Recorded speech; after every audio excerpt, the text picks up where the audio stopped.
Hello guys, this is your friend and we are back with a new fanfic.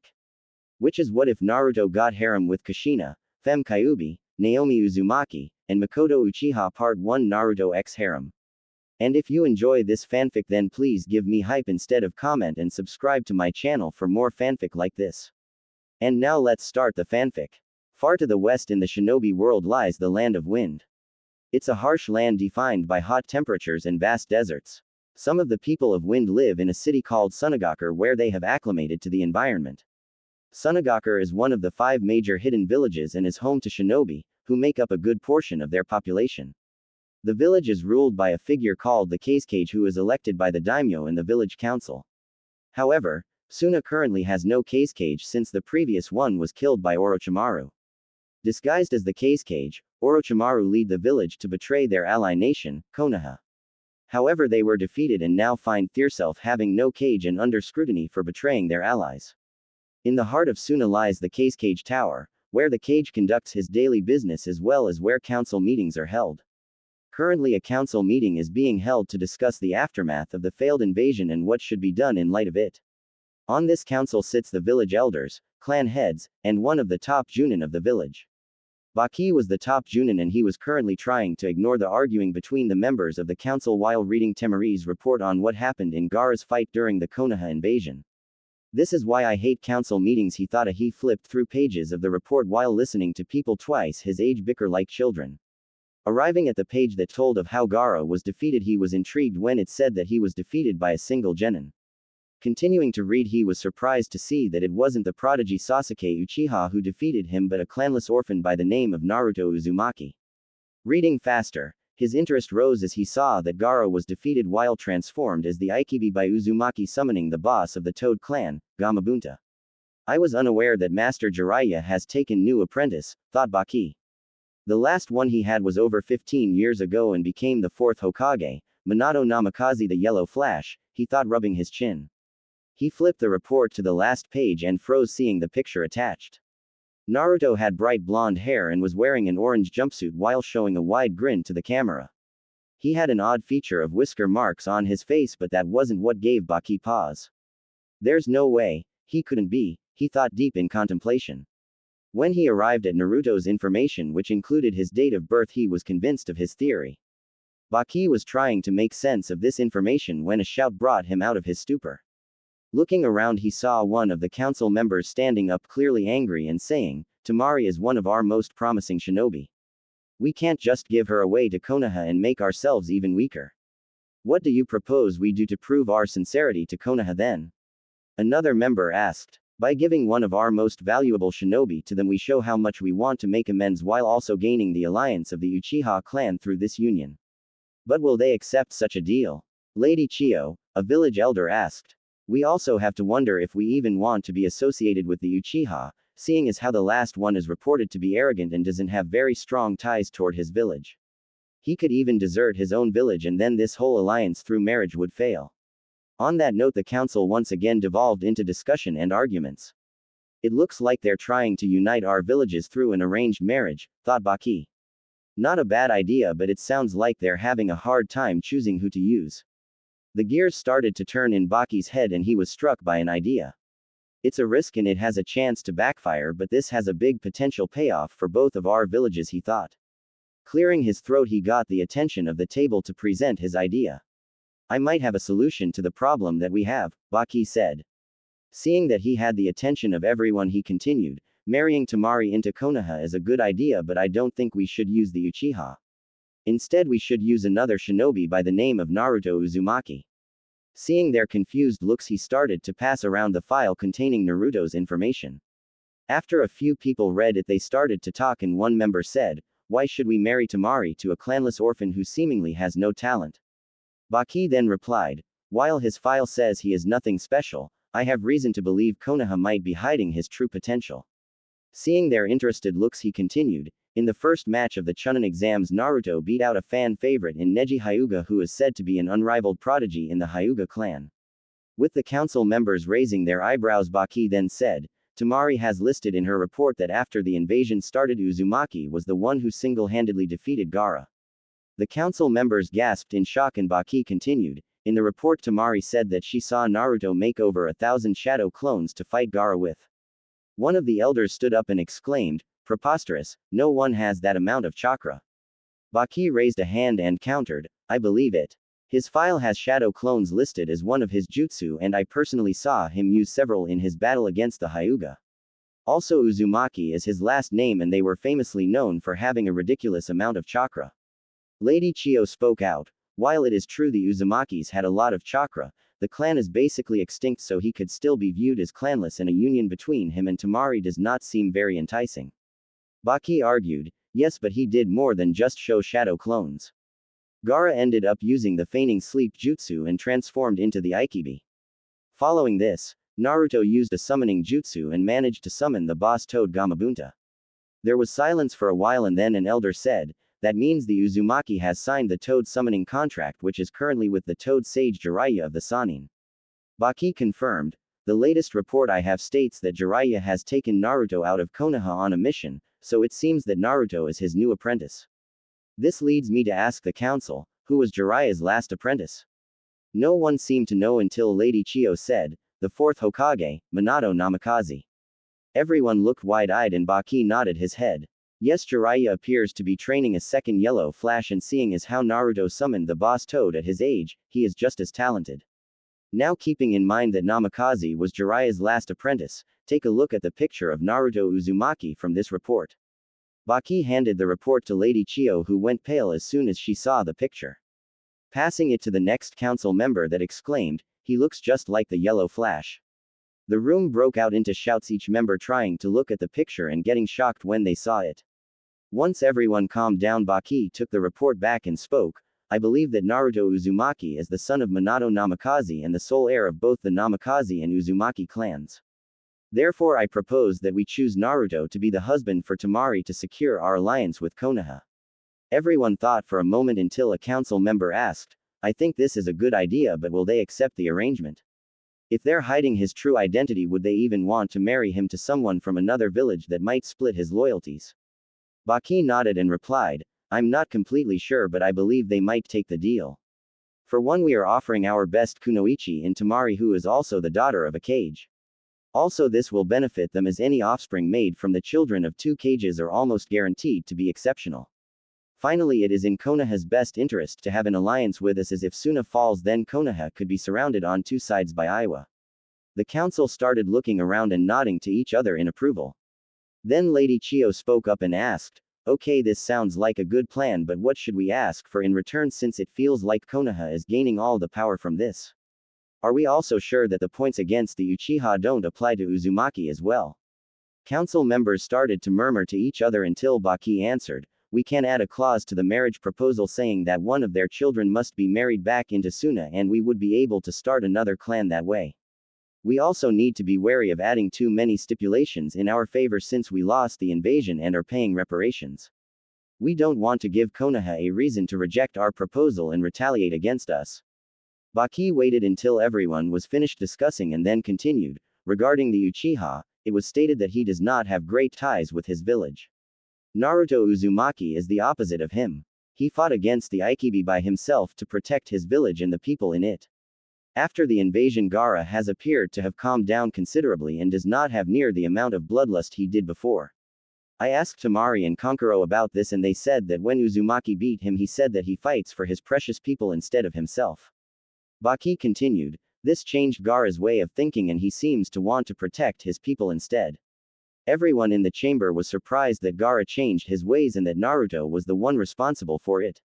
So you see that since Naruto fights for the people close to him, that he would protect Suna if his wife was from here and has close ties to the village. Also, with a second yellow flash protecting us, our enemies would think twice about attacking, especially Iwa, who is our biggest threat and fears the yellow flash." Baki finished. The council started to think and whisper to each other, and when they finished, Lady Chiyo said, "I think we are all in agreement and should vote for this plan of action." Baki nodded and then started the voting process. Once it was finished, the votes counted out to a unanimous yes. Baki stood up and then stated, "It's settled. With Konoha's approval, Temari Subaku will move to Konoha and marry Naruto Uzumaki. To the east of the land of wind, past the land of rivers, lies the land of fire. A lush, vibrant land that has trees taking up a majority of the land. In the land of fire lies the hidden village of Konohagakure. Just like Sunagakure, this village is full of shinobi who live under the rule of the Hokage. However, the third Hokage, Hiruzen Sarutobi, has just died in a confrontation with his former student Orochimaru. The third Hokage had been ruling for almost 13 years since his successor, Minato Namikaze the fourth Hokage, died fighting the Kyuubi. Now Konoha is currently leaderless until Jiraiya returns from his trip to retrieve Tsunade Senju, the slug Sannin, who is supposed to take over as the fifth Hokage. Even so, a meeting has been called in the Hokage Tower to discuss a certain message that recently arrived from Sunagakure. In the halls of the tower you could hear the tapping of a cane as an old man walked towards where the meeting was being held. He had bandages wrapped around his head and part of his body even covering one of his eyes. His name was Danzo Shimura and he was one of the oldest living shinobi in the Konoha, being the teammate of the late third Hokage. With a frown on his face he pushed open the door to the meeting room and stepped inside. Looking around he saw that the entire shinobi council had already arrived, but the civilian council side was completely empty. Raising an eyebrow but staying silent, he moved to his seat and took his place at the table. He then looked to where the Hokage would normally sit and found it empty, but the Hokage's two advisors, Homura and Kaharu, were seated to the sides of the Hokage spot. With Danzo taking his seat, the whispers in the room quieted down and Homura nodded and stood up. Seeing as how everyone is present, we shall now begin this meeting, he stated. Normally we would put off possible meetings until we have the Hokage available, but we received an urgent piece of news to discuss and Lady Tsunade won't be here for a few more days according to the latest correspondence from Lord Jiraiya. Everybody nodded and he continued, I will let Shikaku inform you of the message we received from Suna and what this means for us. Homura then sat down and Shikaku, head of the Nara clan and Junin commander, gave a sigh muttering something, but then stood up to speak. We recently received a message from Suna to discuss the conditions of their surrender. They have an interesting proposal to pay reparations and I can see the value in it, but we need to discuss the terms here among ourselves first. He was about to continue until Sume, head of the Inuzuka clan, interrupted. Wait, if we're gonna be discussing the terms of surrender, shouldn't the civilian council be here as well? Not that I'm complaining they're missing, she added with a chuckle. Shikaku nodded and added, yes, while they would normally be here, there are some village secrets that are bound to come up in this meeting and I would like to keep them as contained as possible for now. We will still have to inform them of the decisions chosen, but we can use other reasoning to explain our choices instead of spilling the secrets they don't know. Some of council members looked surprised at that, since there was only a handful of secrets that the Shinobi Council knew but the Civilian Council didn't. They quickly composed themselves and Shikaku took that as his sign to continue. Beginning with the standard items, they have promised to pay a certain amount of wealth, jutsu scrolls, as well as having open trade and a non-aggression pact with us. It's not an absurd amount of tribute, but it is reasonable for the damages we sustained in the attack. Where it gets interesting is the main item on the list they are offering us. Pausing to see he had everyone's attention, he said, they are offering us a marriage contract with Tamari Subaku as the bride. Everyone but Danzo looked shocked and started to whisper to each other. When everyone calmed down, Danzo spoke up, if they are offering their best young Kunoichi, who is a daughter of a kage, then I assume they already have a groom picked out that they want for this union. Shikaku sighed and replied, it's troublesome, but yes, they have picked out a shinobi and they want Naruto Uzumaki. When he said this, everyone was stunned into silence for a moment until Choza, head of the Akamichi clan, spoke up, why would they want him and not someone like Sasuke Uchiha or any other clan member? The council members started thinking until Shikaku answered for them, I'm not 100% sure, but I have a pretty good idea about why they chose Naruto. First, they may have tried not to be too greedy and asked for someone like the Uchiha, since we would not let the Uchiha clan have strong ties to another village and give them the possibility of the Sharingan, like one of the clauses in this contract that I will go over later. The council members discussed this and agreed that they wanted to keep the Sharingan to their village as much as possible. Seeing that he had everyone's attention again, he said, this brings me to the second point and the main reason they may have picked Naruto. I believe they may have uncovered Naruto's true lineage, or at least part of it. At those words the council became laser focused and Shibi, head of the Aburame clan, asked, what exactly do you believe Suna knows about Naruto? Shikaku started scratching his chin and sighed before answering, I am almost completely sure they know he is truly an Uzumaki instead of just being named after them. He is well known for using shadow clones and as was reported he used over 1,000 in his battle against Gaara. This has surely been told to the council of Suna since all three of the Kage's children survived the battle and most likely reported the results. No one spoke until Hiashi, head of the Hyuga clan, replied, "You think they know more than just his Uzumaki lineage, don't you?" Shikaku nodded and said, "Yes, if they only knew about him being an Uzumaki then it wouldn't be as big of a deal. Suna would have either asked for someone else like Sasuke Uchiha or might have had Naruto just be an option and have other shinobi we could choose to be a groom. Since they asked specifically for Naruto and provided no other names as options, I believe that they know or at least strongly suspect who Naruto's father is." Everyone's face darkened and Inoichi, head of the Yamanaka clan, spoke up, "So you think they know that Minato is his father? Do they suspect he has the kyuubi sealed in him as well?" Shikaku shook his head and said, "I'm not sure but I don't think it would matter to them either way. Having the son of the Yellow Flash as a possible ally would trump all other concerns especially considering how close Iwa is located to Suna and the animosity between the two countries."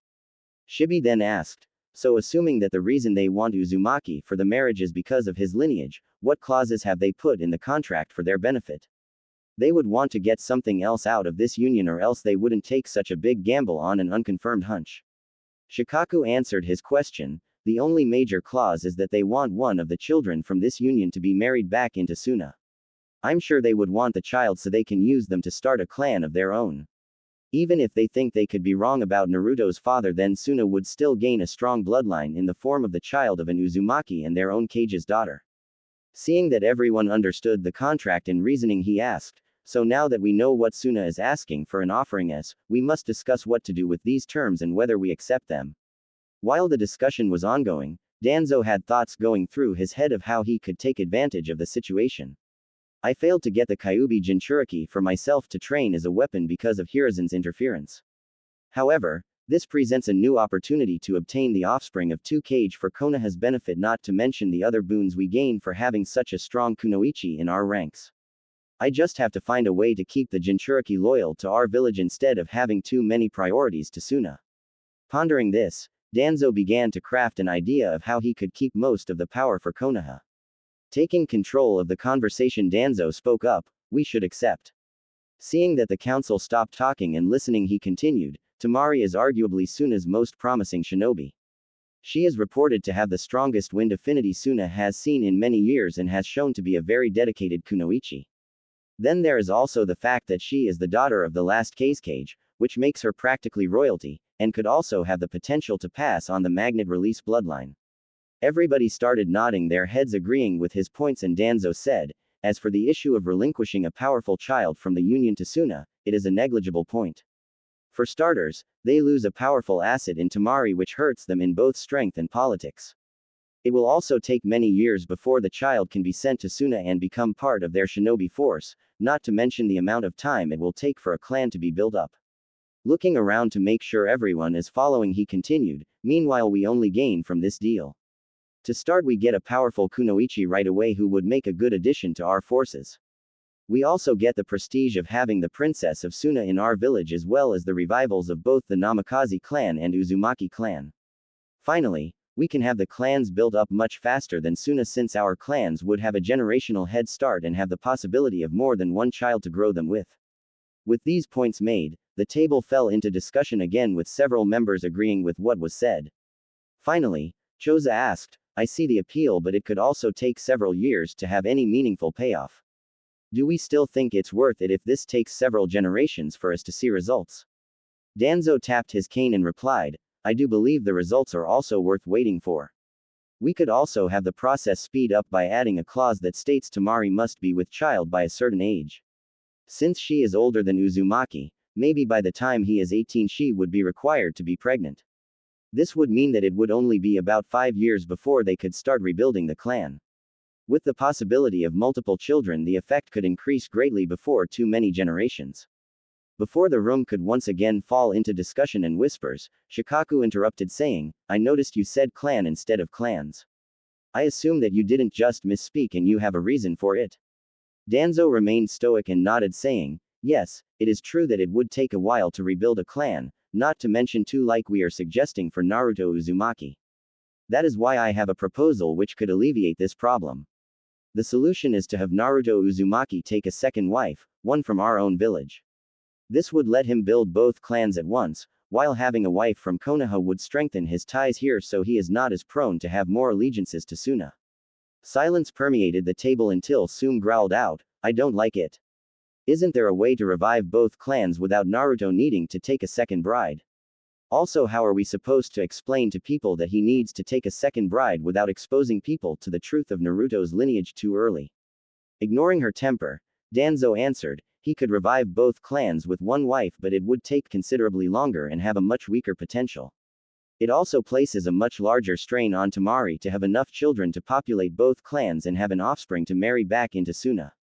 Sum begrudgingly simmered down and Shikaku took over saying, with the issue of Naruto's lineage being revealed too soon, we have options there as well.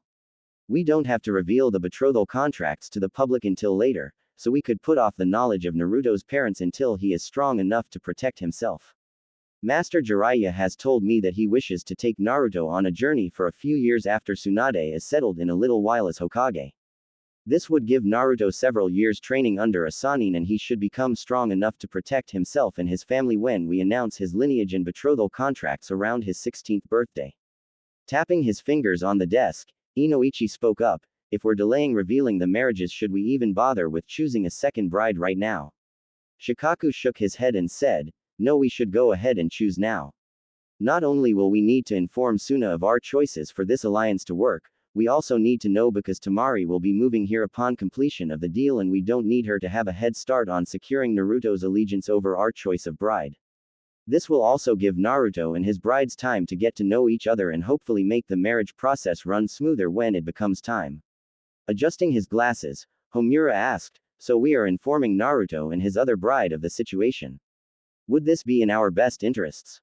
Shikaku answered him, yes, we should inform them of what will be happening. Temari will already know and she shouldn't have to keep the secret from the other two. Also, this will give them time to learn to get along and also plan out their future together before they are required to be married. Danzo waited a moment before speaking up, seeing as there are no objections, we now must choose who will be the bride from Konoha. It is best to choose a girl from a clan instead of a civilian since they will be an integral part in founding one of the clans. Therefore, they need to not only know the inner workings of clan politics but also potential sway in political circles. Seeing no one step forward, Sum replied, I don't think it can be from the Inuzuka clan because there is too big of an age gap between Naruto and my daughter Hana. Agreeing with her, Shikaku turned to Inoichi and asked, what about Ino? She's the same age as Naruto and could possibly work. Inoichi sighed and shook his head, sorry, I don't think that will work. To start with, she really doesn't like Naruto. I often hear her say how annoying and loud she thinks he is. His face then turned into a grimace before continuing, she's also has a crush on Sasuke Uchiha and is a huge fangirl of his. That could not only cause trouble with Naruto but possibly with Temari too, since she might take offense to a fangirl sharing her husband. While this was happening, Hiyashi was deep in thought, this could possibly be the answer I've been hoping for. If I marry off Hinata and make Hanabi the clan heiress, then they will both be safe from the seal. It would also play into Hinata's strengths since she might not be well suited to lead a clan, she is adept at clan politics and could play a supporting role very well. He then got a smirk on his face thinking, it would also give the Hyuga clan a powerful new ally that has close ties to us. His smirk turned into a soft smile and thought, this would also make Hinata very happy and fulfill her greatest wish even if she does have to share. Coming out of his stupor, he noticed that everyone had stopped talking and was looking at him in slight confusion. He perked up and straightened his back. Raising his eyebrow, he questioned them, yes. Shikaku mumbled, troublesome, then spoke up, every other member has given reasoning on why they don't have an available member eligible to be a bride. As I recall, you have a daughter the same age as Naruto, so what do you have to say for this arrangement? Hiyashi cleared his throat and replied, yes, my eldest daughter, Hinata, is from the same age group as Uzumaki. Considering this, I believe that she would be the best choice for this arrangement. Seeing that most of the council was slightly shocked, he would agree, he continued, as you may know, I have another younger daughter, Hanabi, who could take the place of Hinata as heiress. She has a more aggressive personality than Hinata and would make a better choice as a future clan head. However, Hinata is well versed in clan politics, even more than Hanabi, and would be a good choice to assist in starting a clan. She is also much more gentle and soft-spoken, which can help to support Naruto and Temari in the future, both of whom have been seen to be loud and boisterous. The council started talking amongst each other and discussing the advantages of this before agreeing that this would be the best choice. Shikaku spoke up. We believe Hinata would make for the most optimal pairing. Are you certain this is what you wish to do, Hiashi? Hiashi nodded and said, yes, I think this is the best course of action and approved the choice. He brought his hands together before continuing, I will have to speak to the Hyuga Council and obtain their approval, but I don't anticipate them denying it when I tell them of Naruto's true lineage and the plans we laid out here today.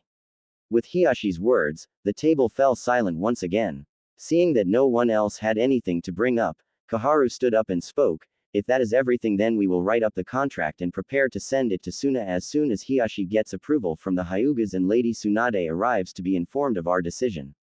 Upon everyone nodding, Kaharu finished, then this council meeting is finished. Meanwhile, somewhere else in the Land of Fire, a group was traveling on the road back to Konoha. At the head of the group is an excitable blonde kid wearing a bright orange jumpsuit with a wide grin on his face. He would run ahead and then walk back, trying to get the other members of the group to go faster. Come on, he whined. We need to get back so Ba-chan can heal my friends. Trying to tug on his master Jiraiya's sleeve, his idea was shut down by a fist on his head, courtesy of Tsunade. Calm down, brat. We'll get there in just a few days. Going at this pace, she exclaimed. We don't want to waste any energy by running when there's always a possibility of an enemy ambush. She then got a sour look on her face and shouted, and stop calling me Ba-chan. Naruto grumbled and said, I only call you that because you hide your true age with a genjutsu. Tsunade developed a tick mark at this and was about to shout again when Jiraiya interjected, Naruto, you shouldn't criticize a woman's looks or her age. They are sensitive to it and it could lead to a lot of pain for you if you say the wrong thing. He then got a perverted look on his face and added, if you want to know all the right things to say to a woman, then you should read my book series Ika Ika. Chiming in, Shizune, apprentice of Tsunade, spoke up, Master Jiraiya, you shouldn't be corrupting his mind with the content in your books. The pet pig she was holding, Taunton, squeaked out, oink, oink. In agreement. Yeah, pervy sage, Naruto shouted, I don't want to read that smutty trash you write. Feeling insulted but not backing down, Jiraiya countered, it's not smut, it's adult literature that has romance and passion with a side of spicy scenes. He calmed back down and continued, it's fine though, you'll understand when you're older. Plus I have a wide female viewer base that is only growing larger. Who knows, maybe your future wife is one of my readers. He exclaimed with a laugh. Looking skeptical, Naruto replied, I doubt it. Sakura-chan hates those books and always complains when she sees Kakashi-sensei pull it out, so I doubt she wants to read it. Sighing but not wanting to fight Naruto over the issue of his misguided affections for Sakura again, Jiraiya merely stated, we'll see. Trying to steer the conversation in another direction, Shizune spoke up, so Naruto, what are you planning on working on now that we saw you were able to do the Rasengan? Naruto started scratching the back of his head and sheepishly replied, I'm not really sure. Turning to Jiraiya, he asked, pervy sage, what should I be working on? With a tick mark, he shouted, stop calling me that. Calming down, he answered, I have an idea, but it will have to wait until we get back to the village. I plan on telling Kakashi and he can help you with it. Piping up before Naruto had a chance to complain about not learning it now, Tsunade said, I know what you can work on in the meantime. Seeing Naruto turn to her with an expectant look, she continued, you should work on being able to make your Rasengan one-handed and without the use of a shadow clone. Naruto didn't look too excited and asked, why should I bother to do that when it works just fine like it is now? Feeling miffed but deciding to answer, she said, because it will help you in battle obviously. Not only will it save you chakra, but it will also save time that you would spend making a shadow clone. Plus there is always the chance you won't have both hands to make a shadow clone anytime you need it. Thinking it over, Naruto nodded and shouted, you got it, Ba-chan. Thank you, I'll get started right away. He started to run ahead of the group again, but before he got too far, Tsunade called out, also try to decrease the time it takes to make a Rasengan. In battle every second matters. Don't overwork yourself either, because I don't want to have to heal you from chakra exhaustion. Turning around, Naruto saluted and then started to practice his jutsu. Tsunade sighed and said, he gives me such a headache. I hope he doesn't give me as much trouble when we get back to the village. Jiraiya laughed but said nothing. Meanwhile Shizune gave her an uneasy smile. Tsunade sighed and shook her head saying, I have a feeling I'm going to regret taking the Hokage hat. Kotetsu and Izumo were spending their day like any other day, guarding the gates of Konoha. Nicknamed the Eternal Chunins, they could be seen gatekeeping Konoha almost every day. They almost never took any other missions because they enjoyed the safety and peacefulness of their current job, despite the boredom.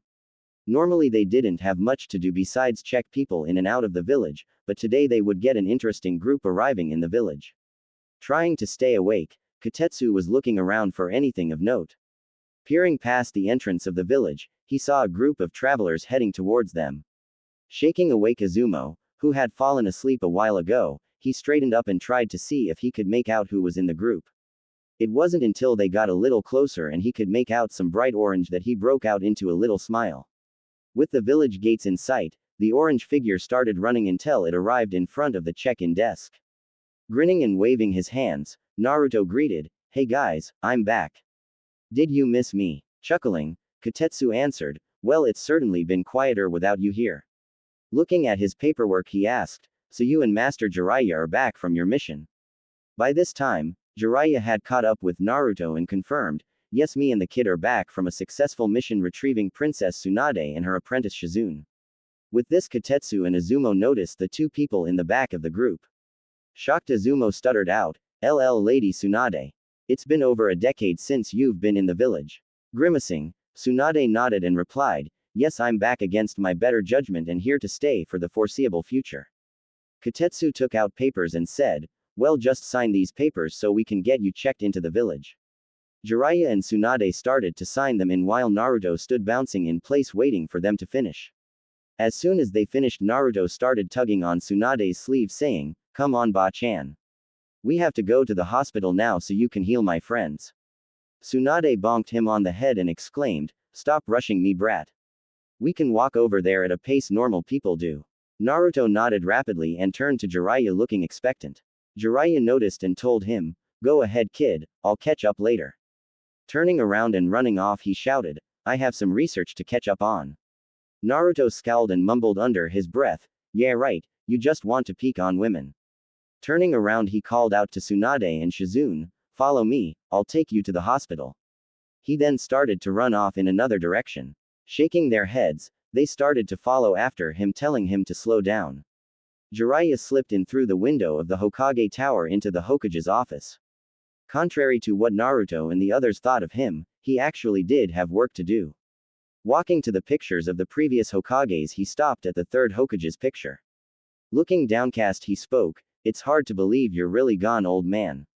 Shifting his gaze to the picture of the fourth Hokage he said, You would be so proud of your son if you could see him. He doesn't have your innate talent but he has more than enough guts and potential to make up for it. With a small smile he finished, I think he might even be able to surpass all of us in time. While he was lost in thought the door opened behind him. Homura walked in and was surprised to see Jiraiya in the office. Composing himself he spoke, Master Jiraiya, I didn't know you were back. Turning around, Jiraiya nodded and answered, Yes, we just arrived back in the village. Homura adjusted his glasses and asked, Since you've returned does that mean you were successful? Is Lady Tsunade here with you? Jiraiya nodded and replied, Yes, me and Naruto were able to convince her to return and become Hokage. She is with Naruto at the hospital right now, fulfilling a promise to heal his friends. Homura remained stoic but told him, Very well, but we need her to return here as soon as she's done. Not only do we have to induct her in her new role but we also have an urgent document she needs to look over and approve. Jiraiya raised an eyebrow and asked, What document are you talking about? Walking over to the desk and shuffling through some papers, Homura answered, Suna recently sent over a message to discuss the terms of surrender. Finding the papers he was looking for, he handed them to Jiraiya and continued, We found the terms acceptable with a few additions of our own and we plan on implementing them as soon as Tsunade approves and sends it to Suna. Jiraiya started looking through the documents and his expression became more serious as he read further. When he finished he brought his hand to his chin and thought for several minutes. Finally he turned to Homura and asked, This already has the full approval of the council. Homura nodded and said, Yes, everyone approved it after a lengthy discussion and the addition of the marriage contract with the Hyuga. If need be, we can explain to you and Tsunade the reasons that we thought this was the best course of action. Sighing, Jiraiya shook his head and replied, no, that won't be necessary. I can see the clear benefits both Suna and Konoha get from this deal. I just wish I was able to give the kid a choice for his future. Showing slight empathy, Homura said, I understand, but this is the best thing we can do for both our countries. He might be restricted in his love life, but this could be a good opportunity for him as well. Not only will he be able to get more help in his shinobi career through this, but he will also gain political prestige, which could bring his standing with the village up considerably. Smiling slightly, he added, also, even though it is an arranged marriage, it will give him something he always wanted, a family. Chuckling, Jiraiya started smiling and answered, that's true. It will make the kid happy to be able to come home to someone once he gets over the initial shock.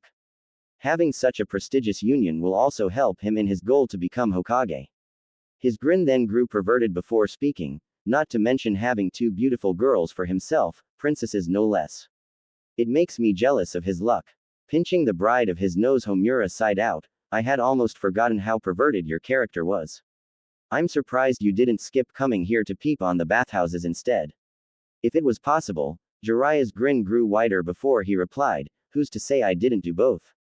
Bringing his arms up for a hand sign, he spoke, after all, shadow clones are Lord Second's best invention. Dispelling his clone, he received the memories of a bathhouse and flew back with blood shooting out his nose. At the Konoha hospital, there was a sense of peace and calm. Most of the critical injuries from the Konoha invasion had been taken care of, and there were not very many new admissions due to the decrease of missions lately for village security. This atmosphere was quickly broken, however, when the front doors opened and Naruto ran through the door to the reception desk and started yelling, what rooms are Sasuke, Rock Lee and Kakashi Sensei in? I've got Tsunade Ba-chan here and she needs to start healing them. The receptionist started to glare at Naruto and was about to tell him off when a fist collided with the top of his head. In pain, he looked and saw Tsunade glaring at him, saying, knock it off and be quiet, brat. This is a hospital and you shouldn't be disturbing them. She then turned to the receptionist and said, he is right though that I'm here to provide healing for patients. So please give us the room numbers he asked for. Shaking away her stupor at seeing Tsunade Senju in their hospital, she stammered out, right away, ma'am. Shuffling through some papers, she found what she was looking for and replied, all three patients are on the second floor and here are their room numbers. Once Tsunade memorized them, she nodded and said, thank you. We'll be on our way then. Grabbing Naruto by his jacket, she started to haul him up the stairs with Shizune following close behind. Once they arrived outside of Sasuke Uchiha's room, Naruto broke free and opened the door. When he entered, his smile fell at seeing Sasuke laying in his bed asleep, seemingly trapped in a nightmare. Walking forward to his bedside, she commented, so this is the last Uchiha. Turning to Naruto, she asked, you said his brother put some kind of genjutsu over him? Somberly, Naruto nodded, yeah, Itachi did something with his Sharingan and then Sasuke collapsed. Itachi also beat him up pretty bad before he put him in the genjutsu. Trying to look hopeful, Naruto asked, you can fix him, right? Tsunade sighed and said, I can fix his physical injuries just fine. Honestly, they should have already been fixed by the hospital. Looking down and grumbling, she muttered, looks like the medical department has let themselves go since I've been gone. Straightening up, she turned to Shizune and bellowed out, Shizune. When we're done here and I've settled in as Hokage, I'm going to reform the hospital and you're going to help me. Trembling a little bit, Shizune stuttered, why yes, ma'am. Turning back to Naruto, Tsunade continued, as for the mental damage he sustained in the attack, that's much more complicated. Grimacing, she said, I can wake him up, but I can't do anything for what he's already gone through and seen in the genjutsu. Looking downcast, Naruto nodded and replied, okay, just please do what you can, Ba-chan. Tsunade nodded and started using her mystical palm technique over Sasuke's head. After a few minutes, Sasuke opened his eyes and started to sit up in his bed. Cheering, Naruto exclaimed, you did it, Ba-chan. He's awake. Looking at Sasuke, he continued, I got Ba-chan back to the village to help heal you and the others. Seeing Sasuke not react, Naruto's smile dropped and he asked, Sasuke, wah? Before he could finish, the door to the room opened and everyone but Sasuke turned to see someone with a head of pink hair at the entrance. Naruto brightened and said, Sakura-chan. Look, Sasuke's woken up with the help. Oh. Ignoring Naruto, Sakura ran to Sasuke and threw her arms around him crying, "Sasuke-kun. I was so worried about you. I'm so glad you're awake." Feeling sad and dejected but throwing on a fake smile anyway, Naruto exited the room quietly. From her place at the bedside, Tsunade frowned when she saw it but didn't say anything. She instead continued to heal Sasuke's physical injuries and talk about what he would need to do to recover. Outside of the room, Naruto was sitting in a chair with his head down. He had his head down in quiet contemplation. Even when I brought a healer just for Sasuke, Sakura-chan never paid me any attention. Scoffing lightly, he thought, now I'm not sure if she'll ever be able to see me over her precious Sasuke. Before he could fall too far in his self-deprecation, a soft voice brought him out of his thoughts. NN Naruto-kun. Looking up, he saw Hinata, heiress of the Hyuga clan, standing a few feet away from him in her trademark beige jacket. Jumping up a little, he put on his fake smile and said, "Hi Hinata. What are you doing here?" Looking slightly skeptical at his grin but not commenting on it, she answered, I'm here to bring FF flowers to my friends in the hospital. I've already taken some to Lee and K Kakashi-sensei. She felt slightly ashamed at stuttering so much but tried not to let it show. Naruto ignored it however and just replied, "That's awesome Hinata. You always are so nice to everyone." Looking away a little, he mumbled, "Even to someone like Sasuke who won't appreciate it." Hearing him but decided not to bring it up, Hinata asked, So I heard you went on AMM mission. Since why you're back, does that mean it was successful?" Naruto nodded and grinned saying, "Yeah, me and Pervy Sage just got back. You should have seen me. I beat all kinds of bad guys and even learned a new jutsu." Practically bouncing in place, he continued, "Maybe sometime I can show it to you." Blushing at the thought of spending more time together, she poked her fingers together and squeaked out, I'd like that." Before anything else could be said, Naruto felt a hand grab the top of his head and a voice admonish him, "You shouldn't exaggerate so much, brat." Turning around, he saw that Tsunade and Shizune had come out of the room while they were busy talking. Tsunade glanced at the new arrival before addressing Naruto, "Well, shouldn't you introduce me to your little friend here?" Naruto nodded and replied, "Ba-chan, this is my friend Hinata Hyuga. She's super strong and has these awesome eye powers that let her see through stuff." Turning towards Hinata, who was blushing and being called super strong and his friend by Naruto, he continued, "Hinata, this is Ba-chan. She's like some kind of old, drunk, gambling, doctor lady." As soon as those words left his mouth, he was hit hard on the head and sent crashing to the floor. Tsunade huffed before exclaiming, "How many times do I have to hit you before you learn to think before you speak?" Feeling slight sad that Naruto was hurt but understanding he brought it on himself, Hinata gathered her courage and asked, "Naruto, why are you calling her Ba-chan? She can't be old enough to be your grandmother." Recovering, Naruto sprung back up before putting his hand up and whispering to Hinata, "She might look young but she's really over 50. Her name is Tsunade and she uses a genjutsu to hide her real age." Turning red at the close proximity but focusing on what he said, she stammered, Tsunade. The slug Sanin." She bowed before saying, It's nice to meet you, Lady Tsunade." With a slight grin on her face, Tsunade replied, "It's nice to meet you too, Hinata." Turning to Naruto with a stern look on her face and puffed out cheeks, Hinata admonished him, "You shouldn't make fun of a lady's age and should show Lady Tsunade the respect she deserves."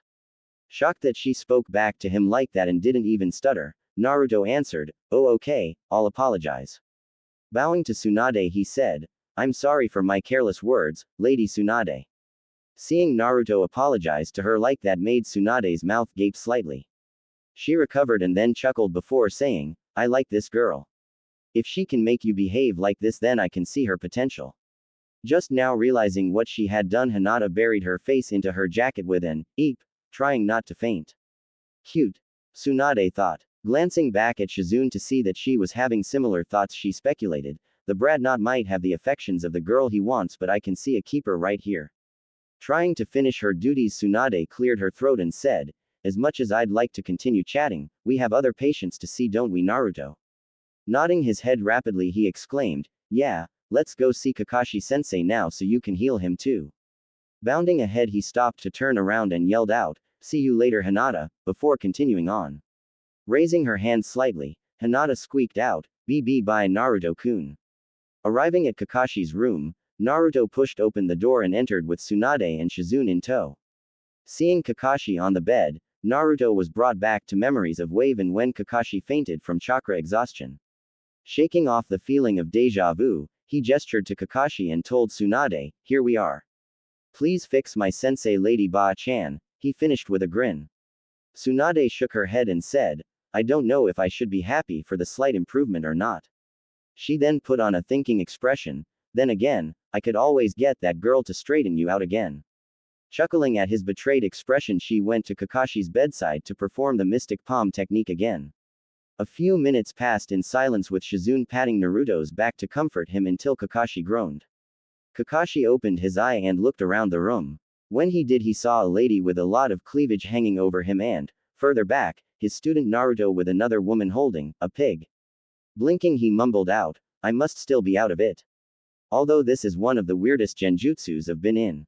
Huffing, Naruto spoke up, "You're not in a genjutsu, Kakashi-sensei.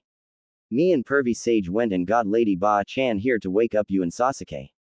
Shaking off the grogginess, Kakashi noticed who the woman tending to him was. "Lady Tsunade," he said, attempting a bow while still in bed. "Thank you for healing me and my student." Waving him off, Tsunade told him, "Relax, I was just doing a favor for the brat here." Nodding, Kakashi turned to Naruto and said, "You have my thanks, Naruto. It looks like your mission with Master Jiraiya went well." Sheepishly, Naruto muttered something that sounded like, "You're welcome." Then he grinned and exclaimed, "Yeah, the mission was amazing. We managed to beat Orochimaru and Kabuto and bring Lady Ba-chan back here to be the 5th Hokage." If it was possible, his grin grew even wider and he continued, "Pervy Sage even taught me an awesome new jutsu."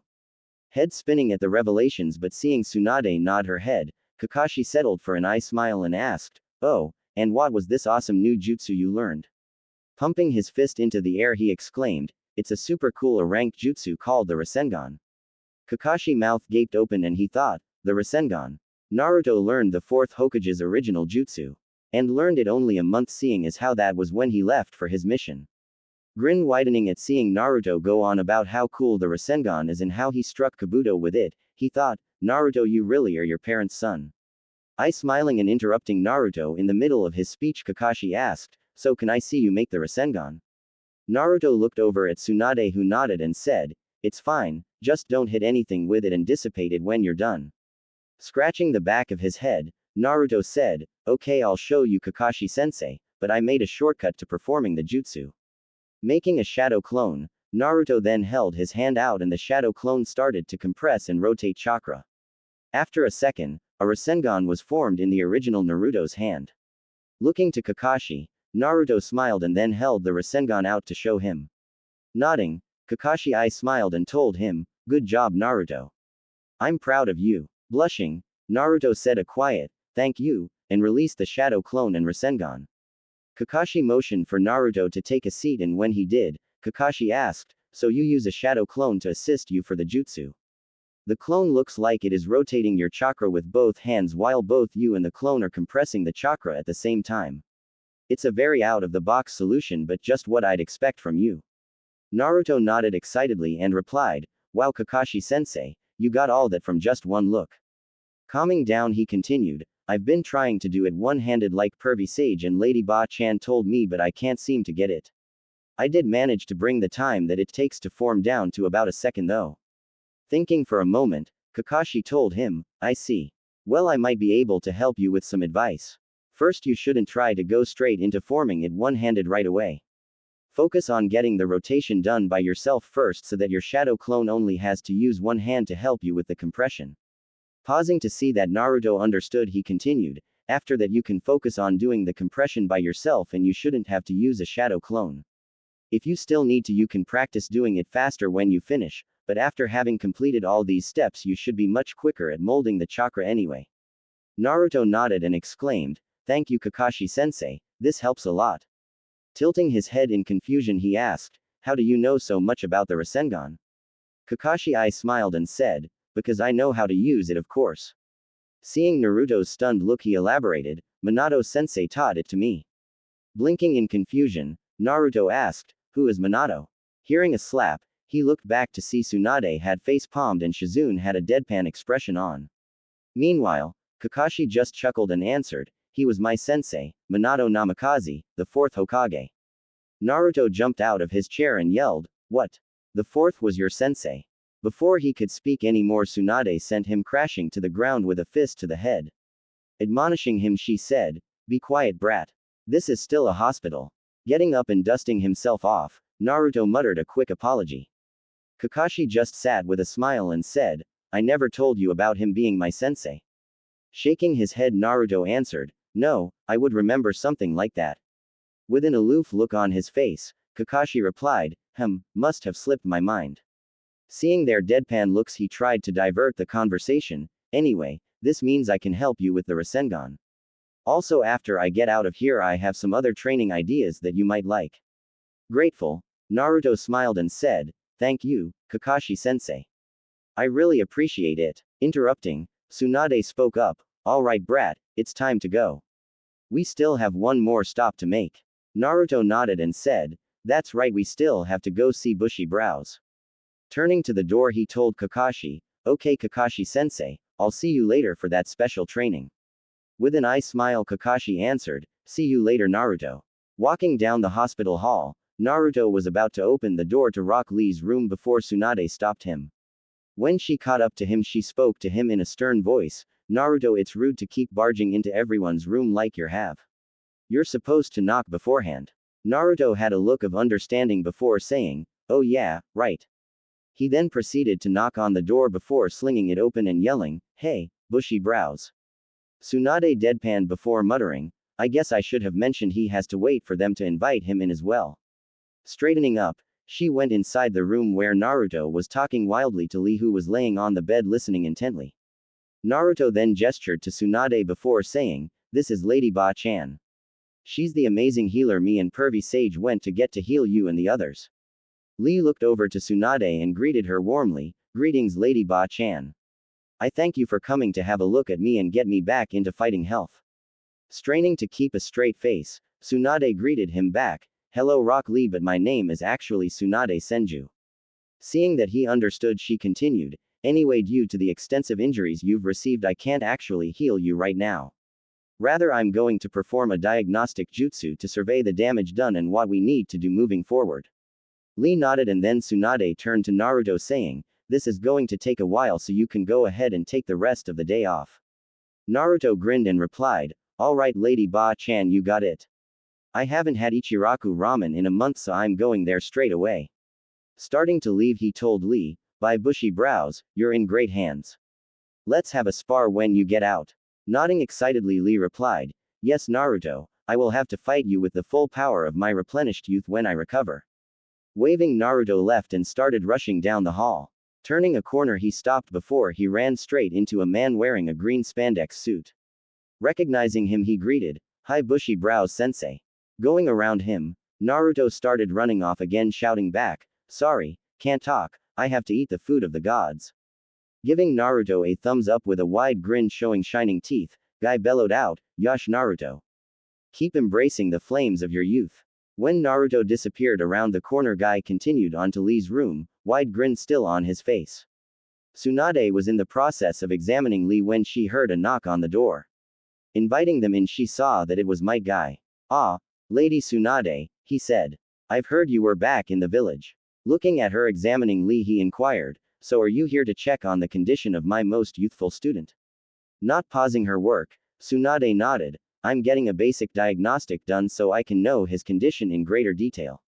Grinning but not bothering her work, Guy sat down in the chair to wait for her to finish. After 20 minutes had passed, Tsunade sighed and stood up saying, "Well, I've checked everything I can for now. I'll have to get a Hyuga clan member to check for sure, but I believe he has bone fragments stuck throughout his arms and legs, not to mention the muscle and tendon strains from opening the inner gates." Fixing Guy with a harsh stare, she asked, "Why in the world did you teach him such a forbidden technique?" Guy leveled her with a determined look and answered, "I would do anything to help Lee achieve his dream of being a splendid shinobi." Shaking her head, Tsunade replied, "He won't be able to be a shinobi at all anymore with this kind of damage." Hearing both Lee and Guy gasp, she continued, "It will be almost impossible to remove all the bone fragments while repairing your body and keeping you alive." Looking up at her with tears in his eyes, Lee stammered, "BB, but being a splendid shinobi is everything to me. Please, Lady Tsunade, there must be a way. Nodding his head fiercely, Guy agreed, yes, Lady Tsunade, surely there must be some medical procedure that can help Lee. Exasperated, Tsunade pinched her nose and exclaimed, I'm not a miracle worker. Quieting down, she explained, look, the only procedure that might work has a 50% chance of survival at best. Seeing their defeated faces, she told Lee, listen, you have to ask yourself if your dream of being a shinobi is worth dying over. I can perform a much safer surgery to heal you to almost 100% so you can live a full life with a much easier career. Not getting an answer from either of them, she got up and started to leave, saying, just think it over and decide what you really need to do for yourself. She then left the room, closing the door behind her. Leaving the hospital and heading towards the Hokage Tower, Tsunade felt more tired with every step. Walking through the doors, she muttered, maybe I can finally sit down and have some sake. When she got to the entrance of the Hokage's office, she paused and thought, right, this is my office now. Shrugging it off, she entered after ordering Shizune to go find her some sake. Looking around the room, she saw she wasn't alone, however. Danzo, Homura and Kaharu were sitting in chairs around the office while Jiraiya was leaning against the window. With the door opening, all of them turned their heads toward her, giving her expectant looks. She walked past them to the Hokage's seat and sat down, mumbling, of course it wouldn't be that simple. When she finished settling in, Kaharu spoke up, Lady Tsunade, it is good to see you again. I hope your time out of the village has given you a new appreciation for your return here as Hokage. Raising an eyebrow at what she was insinuating but not feeling like arguing, she replied, yes, I hope to lead this village to the ideal that my grandfather, the first Hokage, envisioned for us. Interlocking her hands and putting them on the desk, she asked, however, why are you all here right now? I was under the impression I wouldn't be starting my Hokage duties until tomorrow. Taking over, Homura said, while it is true that you officially begin tomorrow, we have an urgent document you must look over and approve before any of that. Blinking, Tsunade looked at Jiraiya, who had a defeated look on his face, and Danzo, who was looking smug. She knew it wouldn't be anything she liked. Getting the papers he was looking for, he handed them to Tsunade, who took them with a sigh. She started to read, flipping through pages faster and getting progressively angrier. When she finally finished, she threw the papers back on the table and yelled, what is the meaning of this? Danzo didn't flinch and replied, it's the conditions for the surrender of Suna. It's Lady Hokage or Lady Fifth for you, Danzo, Tsunade said with a stern glare. Frustrated, Danzo spat out, of course, Lady Hokage. Continuing on, he said, these are the terms that the council has agreed upon to seek reparations from Suna. I know that, Tsunade shouted. What I want to know is why you went behind my back for this deal and why I should take that kind of insubordination.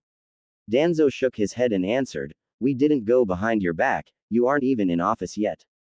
Seeing Tsunade's frustrated look, he had to suppress a smirk before he said, you are free to deny it, of course, but this has the unanimous support of the council.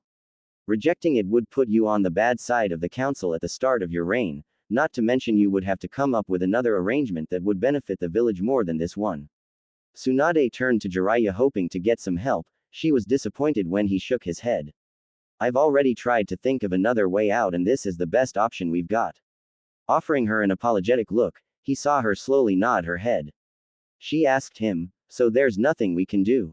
When she said that, Jiraiya grew a slight grin and replied, well, we can't stop the marriage, but we can help out Naruto with some of the things he needs for it to work. Understanding what he was saying, Tsunade turned to the advisors and grinned, saying, that's right, Tamari will be an important guest here and she shouldn't have to stay in a hotel room for an indefinite amount of time. Seeing their quickly falling grins, she continued, not to mention the living conditions her future husband is living in. What kind of message would it send to Suna if we kept their choice of groom living in his rundown apartment? Gritting their teeth, they asked, what do you propose we do then? Jiraiya interjected, saying, we should build them a house, of course. It should be pretty big considering the size of the family you're wanting them to grow. Grin widening, he said, in fact, it should be built near the old Namikaze compound since it will eventually be inhabited by their family. Looking to Tsunade, she nodded and said, that sounds agreeable. We can have them live in the house now and have the option of the compound once it is fixed up later. That area of the village also has extra space where we can build the Uzumaki compound when we need to as well. The fact that it is close to the Hyuga compound is just a bonus. Trying to argue with the points, Kaharu brought up, Are you sure we should have them living together? After all, isn't this arrangement supposed to be kept secret from the public? Waving the concern off, Tsunade replied, we can always just make up an excuse that Naruto is watching over Tamari. Plus, that part of the village doesn't get much traffic from civilians anyway, and it's not as if they have to shout out their living arrangements to everyone.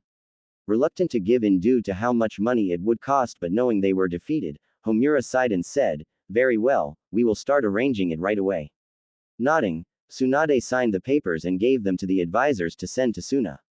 As the advisors was leaving, Jiraiya called out to them, and get Tenzo to help work on the building.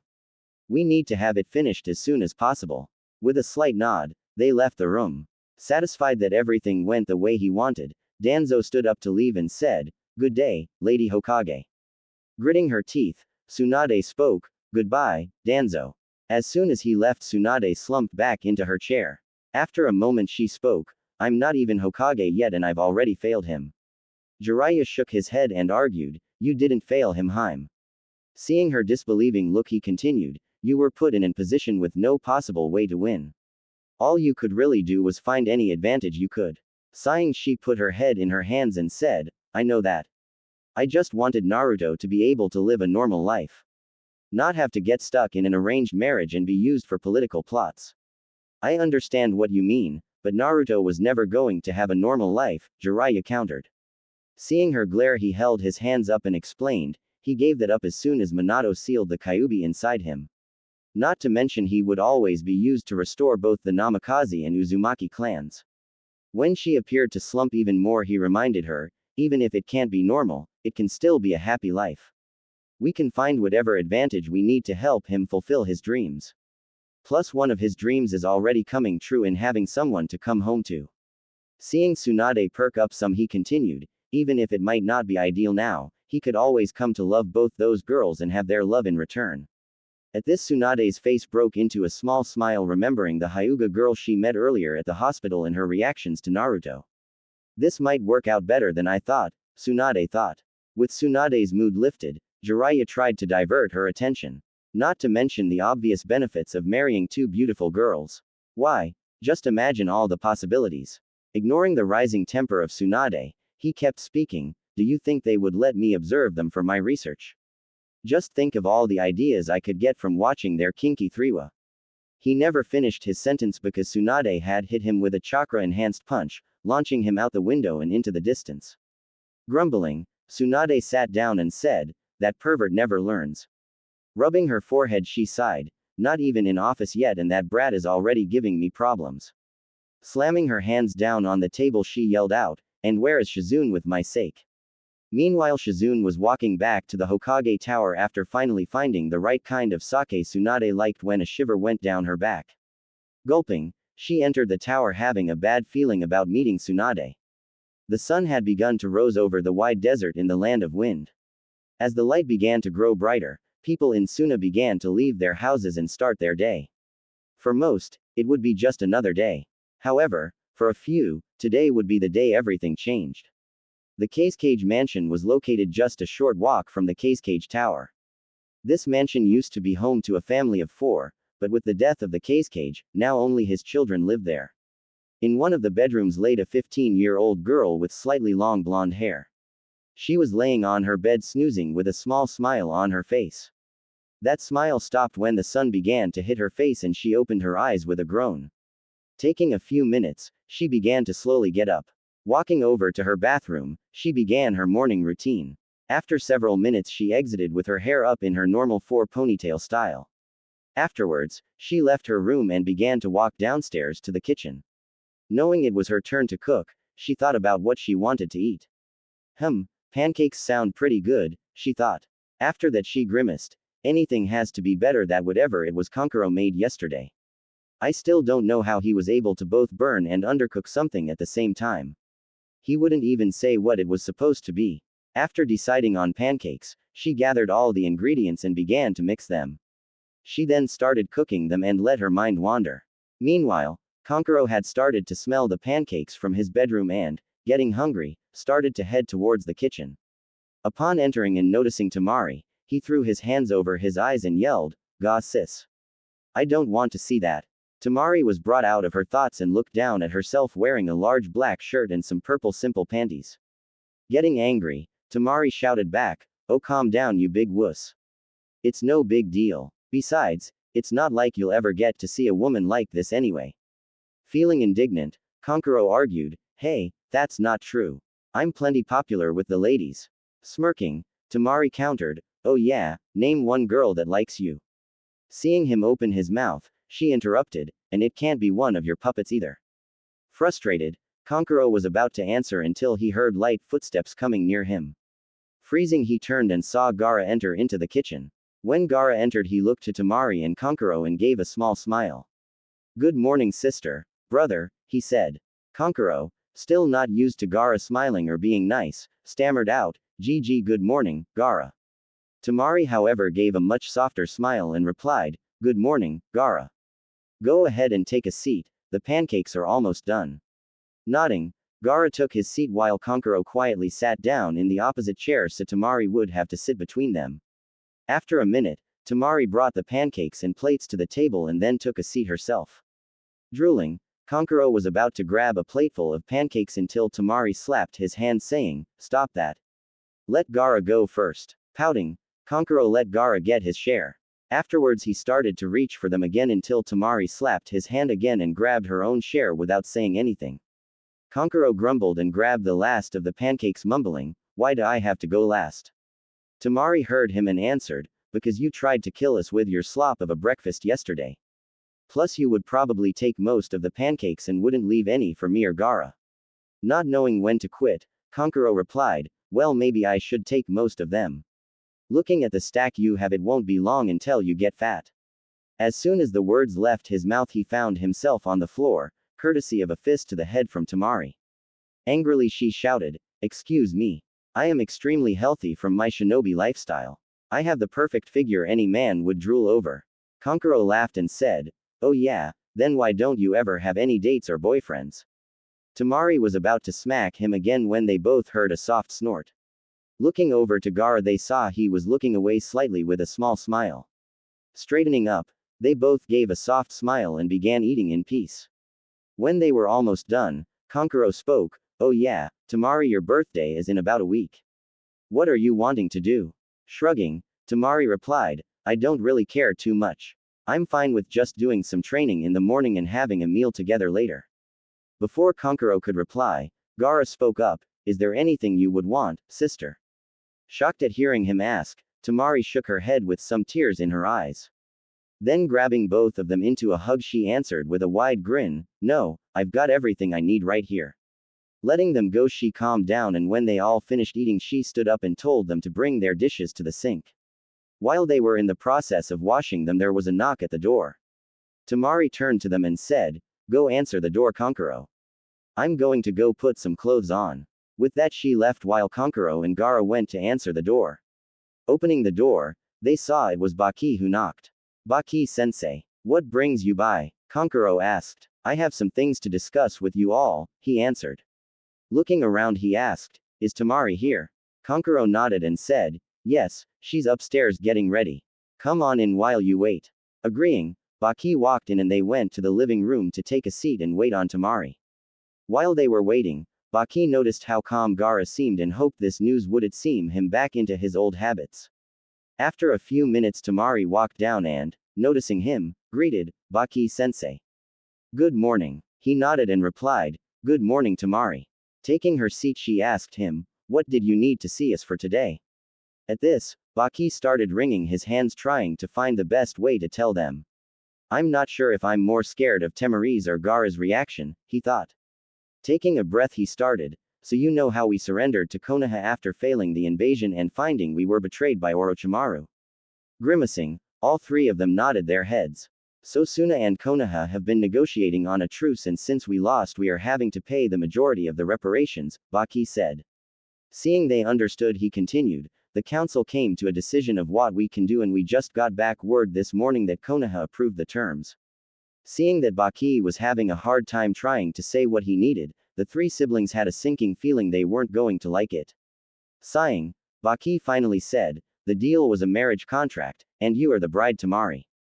Silence. No one said a word, trying to process the words he said. Then all of a sudden Tamari jumped up and exploded. What? What do you mean I'm the bride? Trying to placate her and her siblings, Gaara especially seeing some sand start to slip out of his gourd, Baki replied, we had to show Konoha that we were serious about atoning for our mistake. The council came to a unanimous decision that a marriage contract was the best idea, and you were chosen because you are one of our best kunoichi and you had the blood of a cage. Deflating a little, Tamari argued, so that's it. I'm shipped off to be a sacrifice for the village after everything I've done. Looking apologetic, Baki said, I'm sorry Tamari, but this was our only path to peace. If I saw any other option I would take it. This will secure our alliance for a long time and will help bring our village to new heights. Tamari slunk back into her chair and sat there unmoving, trying to keep the tears at bay.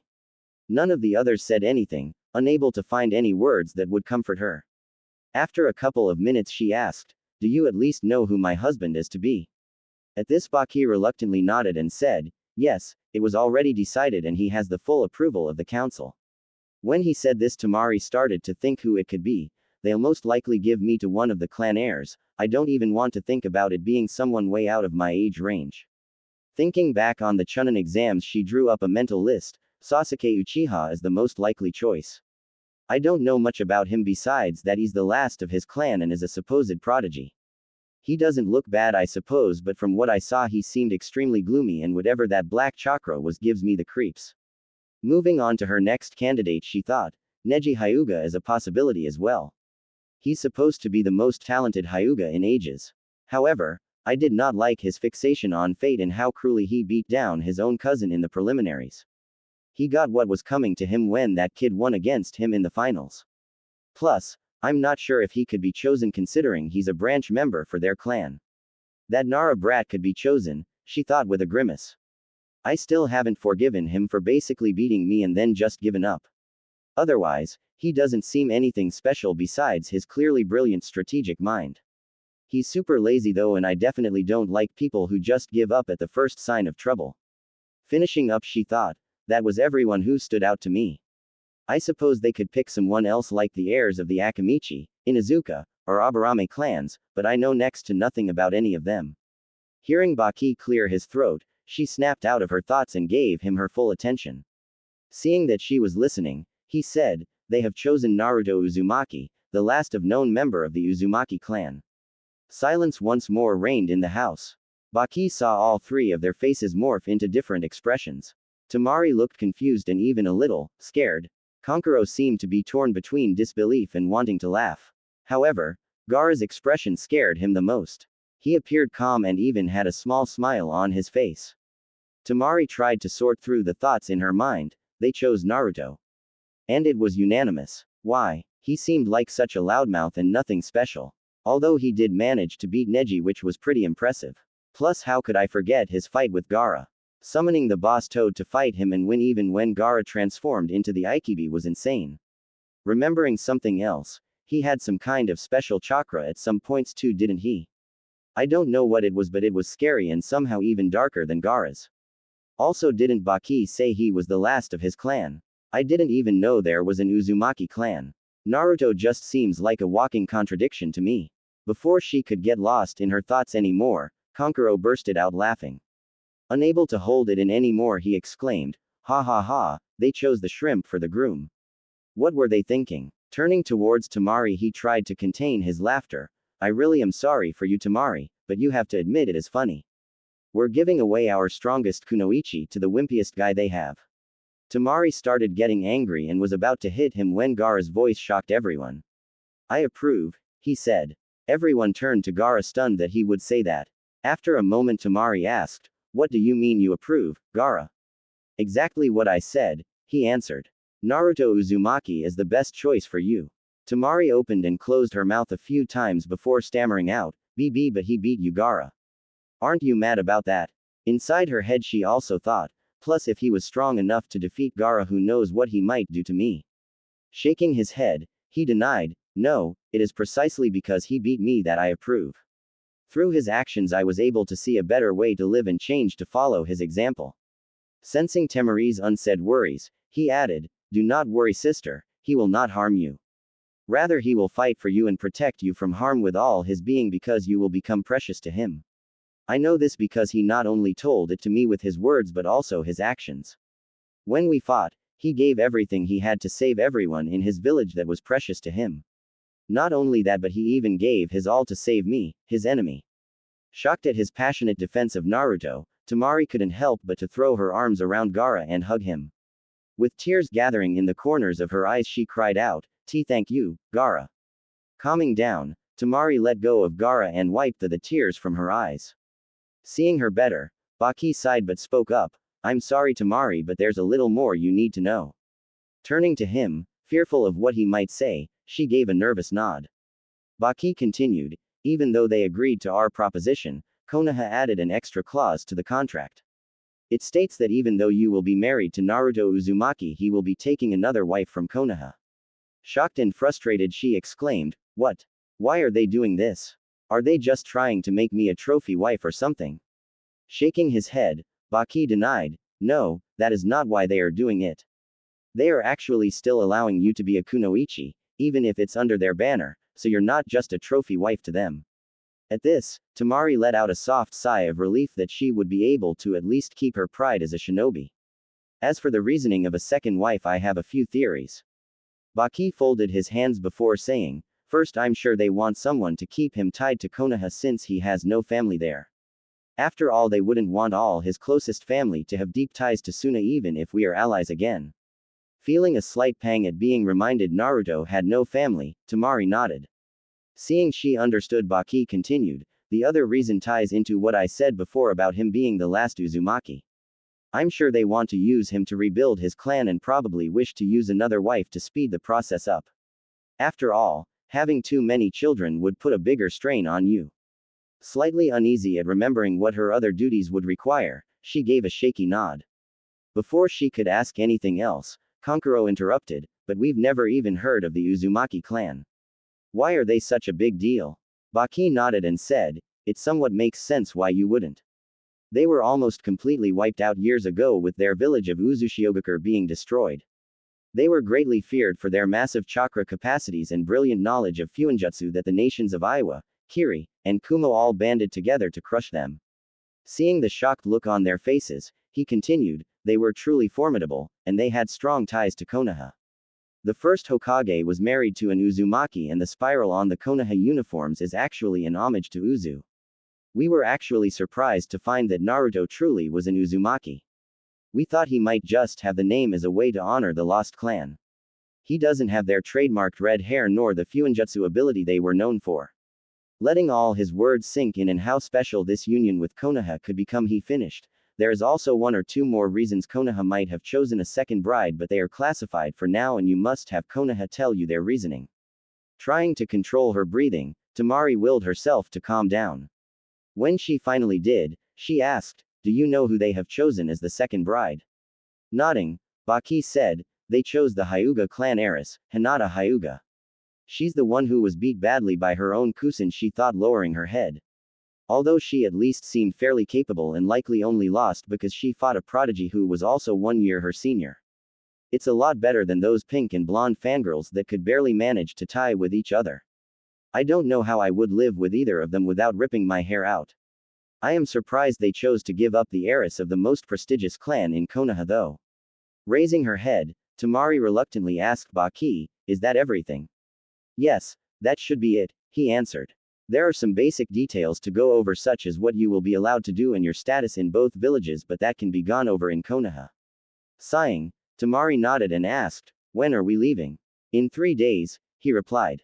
"It will also take 3 days to travel to Konoha. In the meantime, get all your affairs in order before we leave." With a softer tone he said, "I have also gotten permission for us to bring Kankuro and Gaara on the trip." With a slight smile, Temari answered, "Okay, Baki-sensei."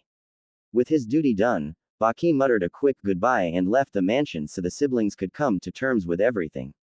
As he was closing the door, he heard a strangled sob come from inside and hung his head, continuing on his way. While Temari was preparing for what was to come, her future husband was currently snoozing away, sprawled all over his small bed. Restless, he kept rolling in place until he rolled too far and fell off onto the floor. Letting out a loud, Ouch! He pulled himself up. Seeing that it was morning, he went to the bathroom. After he finished, he headed to the kitchen to prepare his breakfast, nightcap still on his head. In his kitchen, he got out one of his packs of instant ramen. Since that was all he knew how to make, he started preparing the stove for it and put it on. Watching it cook, he began to chant, "Ramen. Ramen. Ramen." After 3 minutes it was done and he put it in a bowl and took it to his table. Taking the first bite, he exclaimed, "Hot. Hot. Hot." Running to the fridge, he got out some milk to cool off his tongue and let out a big sigh of relief when it did.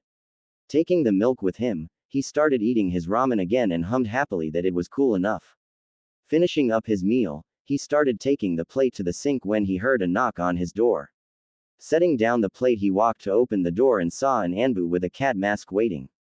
"Naruto Uzumaki, you are to report the Hokage's office immediately," said the Anbu. Without waiting for a reply, they shunshined away. Squinting his eyes, Naruto asked himself, "Wonder what Lady Ba-chan wants." Shaking his head, he went to his bedroom to throw his orange jumpsuit on. After he was dressed, he headed to his door and turned off the lights. "Be back later," he said to the empty apartment. Ignoring the pang in his heart, he took off towards the Hokage tower. Arriving at the tower, he entered and told the secretary he was summoned by the Hokage. She glared lightly at him but let him through. When he got to the office, he knocked before throwing the door open. Entering in, he saw Tsunade sitting down in her chair and Jiraiya leaning against the wall. Grinning, he exclaimed, "Morning, Lady Ba-chan. Morning, pervy sage." Jiraiya raised an eyebrow and turned to Tsunade, "Lady Ba-chan." Tsunade sighed and replied, "It's a work in progress." Addressing Naruto, she said, "Next lesson, after you knock, wait until the person inside tells you to come in before you do." "And what did I say about lowering your voice?" Naruto deflated a bit but still saluted and said, "Quieter, understood, Lady Ba-chan." After that he relaxed and asked, "So what did you need me for? Is it a mission? 'Cause that would be cool, but I just got back and Sasuke and Kakashi aren't out of the hospital yet." Shaking her head, "No, it's not a mission. Actually, your team will not be doing missions for a little while because of a few reasons. However, Kakashi is going to be released later today, so maybe you and him can get started on that training he mentioned tomorrow." Seeing Naruto nod and grin at the thought of training, she chuckled. Turning serious again, she folded her hands together and spoke, "Me and Jiraiya actually have several things to tell you today." With that, she activated the silencing seals on her office. Knowing it must be serious if she needed to do that, Naruto gulped and stammered, What is it?" Sighing, Tsunade replied, "The first thing we need to tell you is about your parents." With that, a shock was sent through Naruto's body. Standing straight up, he stuttered, My parents? What about them? Did you know them?" Raising her hand up, Tsunade interjected, "Yes, we both knew your parents. Although Jiraiya knew your father a lot better than your mother, and I really only knew them in passing." Seeing she had Naruto's full attention, she continued, "We'll talk about your mother first. She was a fiery redhead by the name of Kushina Uzumaki." Naruto looked down and muttered, "Kushina. Finally I have her name," he thought. Jiraiya chuckled and Naruto looked at him. "She was a real firecracker, that one," he said. "She was always the type to answer with her fists instead of words. She was a terror on the battlefield as well. With fierce kenjutsu, unparalleled fuinjutsu, and massive chakra reserves, she became known as the Red Death. However, your father said that she had a tender side, although I rarely got to see it." Smiling softly, he finished, "Your personality reminds me of her a lot." With tears dripping down his face, Naruto grinned the widest he had in a long time and exclaimed, "She sounds awesome. I'll do everything I can to make her proud." Tsunade beamed and said, "I'm sure you already do, Naruto." When he had calmed down, she continued, "Now that you know your mother, it's time we tell you about your father. Before we do though, know that you won't be able to tell anyone the identity of either of your parents for now."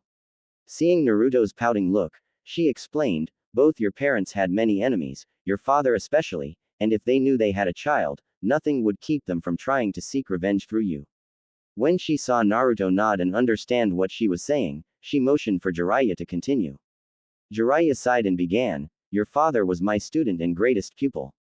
His name was Minato Namikaze, the fourth Hokage." As soon as those words left Jiraiya's mouth, Naruto froze. After a moment, Naruto stammered, "TT, the fourth Hokage. But that doesn't make any sense. If I was his son, why was I left alone for so long? Jiraiya tried to soothe him. It's true, Naruto. Trust me, you look just like him, and that's the problem. Running a hand through his hair, he sighed and said, you had several clan heads wanting to adopt you when they found out you were his son. Even I wanted to take you with me. However, we were all shut down because if word ever got out that a kid who looked just like Minato was adopted by a clan or me, it could have started a war. Crying at the fact that people wanted him, he asked, if I was his son, then why did he seal the kyuubi in me? Why would he subject me to that torment? Did he just not love me? When he said that, Tsunade jumped up and started to hug him, whispering, of course, he loved you, Naruto. Nodding, Jiraiya agreed, yes, both your parents were so excited to have you. They were constantly talking about how they couldn't wait. However, it was because you were his son that he had to seal it inside you. Naruto looked at him, obviously confused. Jiraiya answered him, I should probably start with that your mother was the container for the kyuubi before you. Naruto gasped and Jiraiya nodded, continuing, it's true. She inherited the kyuubi from Mikoto Uzumaki after she was unable to contain it any longer. See, since the kyuubi is the strongest of the tailed beasts only and Uzumaki's immense chakra can hold them. Turning somber, he said, no one knows what happened the night you were born, but whatever it was, Minato wasn't able to seal the kyuubi back into Kushina. Seeing it dawn on Naruto, Jiraiya said, this left you as the only available Uzumaki to contain the kyuubi. I'm sure Minato didn't want to do that to you, but you were the only choice. After all, the Hokage has a duty to protect his village, even against his own wishes. However, he told Sensei you were to be seen as the hero that saved the village from the kyuubi and had complete faith that one day you would be able to control his power. Naruto just continued to cry in Tsunade's arms. After several minutes, he calmed down and separated from her, sniffling while he did so. He wiped his face and put on a grin to say, I understand. I'll do my best to live up to their expectations and dreams. Punching his fist into his palm, he exclaimed, and one day I'll control the kyuubi's power just like my father thought I could. Seeing Jiraiya and Tsunade's proud looks, he bowed and said, thank you both for telling me about them. It means the world to me. Jiraiya and Tsunade were both shocked that Naruto would bow to them. However, after a few minutes they just smiled and Jiraiya replied, don't mention it, kid. You deserve to know. Tsunade nodded but then became more serious. She said, Naruto, we called you here for several reasons. One of those was your parents, but there is something else we have to tell you. Naruto looked confused and asked, what? What else is there? Jiraiya answered for her, it's something that will shape your whole future. It was actually originally planned to tell you who your parents were on your 16th birthday, when you were hopefully strong enough to defend yourself. However, new circumstances have required us to inform you early, which is why we told you now. Naruto piped up, okay, but what happened? Tsunade sighed before saying, you know how Suna invaded. And they surrendered after finding out Orochimaru betrayed them and killed their Kage. Naruto nodded and asked, yes, I know, but what does this have to do anything? I'm getting to that, Tsunade replied. Anyways, we have been seeking ways to make peace with Suna and reforge our alliance. After all, we don't want to have a war that would leave us both weak. Therefore, Suna had the idea to broker peace in a unique way, by using a betrothal contract. Naruto tilted his head and asked, what does that mean? Tsunade answered, it means that they are sending one of their kunoichi here to get married to someone from our village. This ensures that the villages have strong ties through the union of the ones chosen. And Suna has elected to send Temari Subaku as the bride. Thinking for a moment, Naruto exclaimed, I remember her. She's Gaara's sister. Grinning, Naruto continued, she was pretty cool. She had that huge fan and could use some powerful wind attacks. Tsunade nodded and said, that's right, which makes this deal so lucrative. She is not only a powerful kunoichi but also the eldest child of the last Kage. So she has valuable genetics and is a powerful political asset. Regretting what she was about to say, Tsunade continued, so with Temari as the bride, Suna requested a certain someone for the groom. And the one they chose, was you, Naruto. What? Naruto exclaimed. What do you mean they chose me? I mean, what do I even have? Why wouldn't they choose someone like Sasuke? Tsunade held up her hand to calm him down and replied, they specifically asked for you and no one else. As for the reason, we believe they chose you because they figured out who your father was. Naruto sputtered, but what would that matter? Oh. Tsunade nodded and said, yes, being the son of the fourth Hokage has many perks. Not only will it ensure access to his techniques, but it also carries a lot of political weight. Plus, Iwa as soon as greatest threat, and being tied to the son of the fourth Hokage would make Iwa think twice before attacking. Also, since you and Tamari are both children of cages, any children you two have has the very high potential to be great. Seeing his face scrunch up at that, she continued, even if Suna didn't figure out your father, you still have a lot of positives. After all, more people are figuring out you're a true Uzumaki. This means they know about your high chakra reserves as well as the inherent fuinjutsu abilities of the Uzumaki. Both of which you can pass down to any children you have. So you are a very enticing option for any marriages. Naruto tried to argue, still, you're the Hokage, so what you say goes, right? You can choose not to accept it. Tsunade shook her head and said, it's not that simple. It's true I could reject it, but it would have major ramifications. Not only would it require a better solution to be found, but it would put heavy strain on my relationship with both Suna and our own council. And since I just took office, that is a major risk since I don't have much sway with either yet. That is why this marriage is the best option for both of our villages. Seeing Naruto's downcast look, her face softened and she said, I'm sorry Naruto, but I have already accepted and the message has been sent. I'm sure they have gotten it by now. Tamari is expected to be here sometime within the week. Looking towards the floor, Naruto softly muttered, I understand you were put in a hard position, but it's not fair. I thought I would be able to choose who I get to love. Jiraiya sighed and replied, I know Naruto, but life is never fair. You know that more than anyone. Besides, even if you don't love each other now, there is always the possibility of it happening later. After all, I'm not sure you would have ever gotten the affection you wanted from Sakura. To his surprise, Naruto nodded and said, I know. I've always had a feeling she would never like me, but I thought I could change her mind. But yesterday, even after I helped bring someone to heal Sasuke for her, she never even gave me a second look. Getting a little bit louder, he exclaimed, but that still doesn't make this right.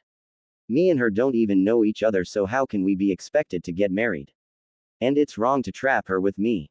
Putting a hand on his stomach, he whispered, after all, I'm sure she'll come to hate me after she learns what I really am.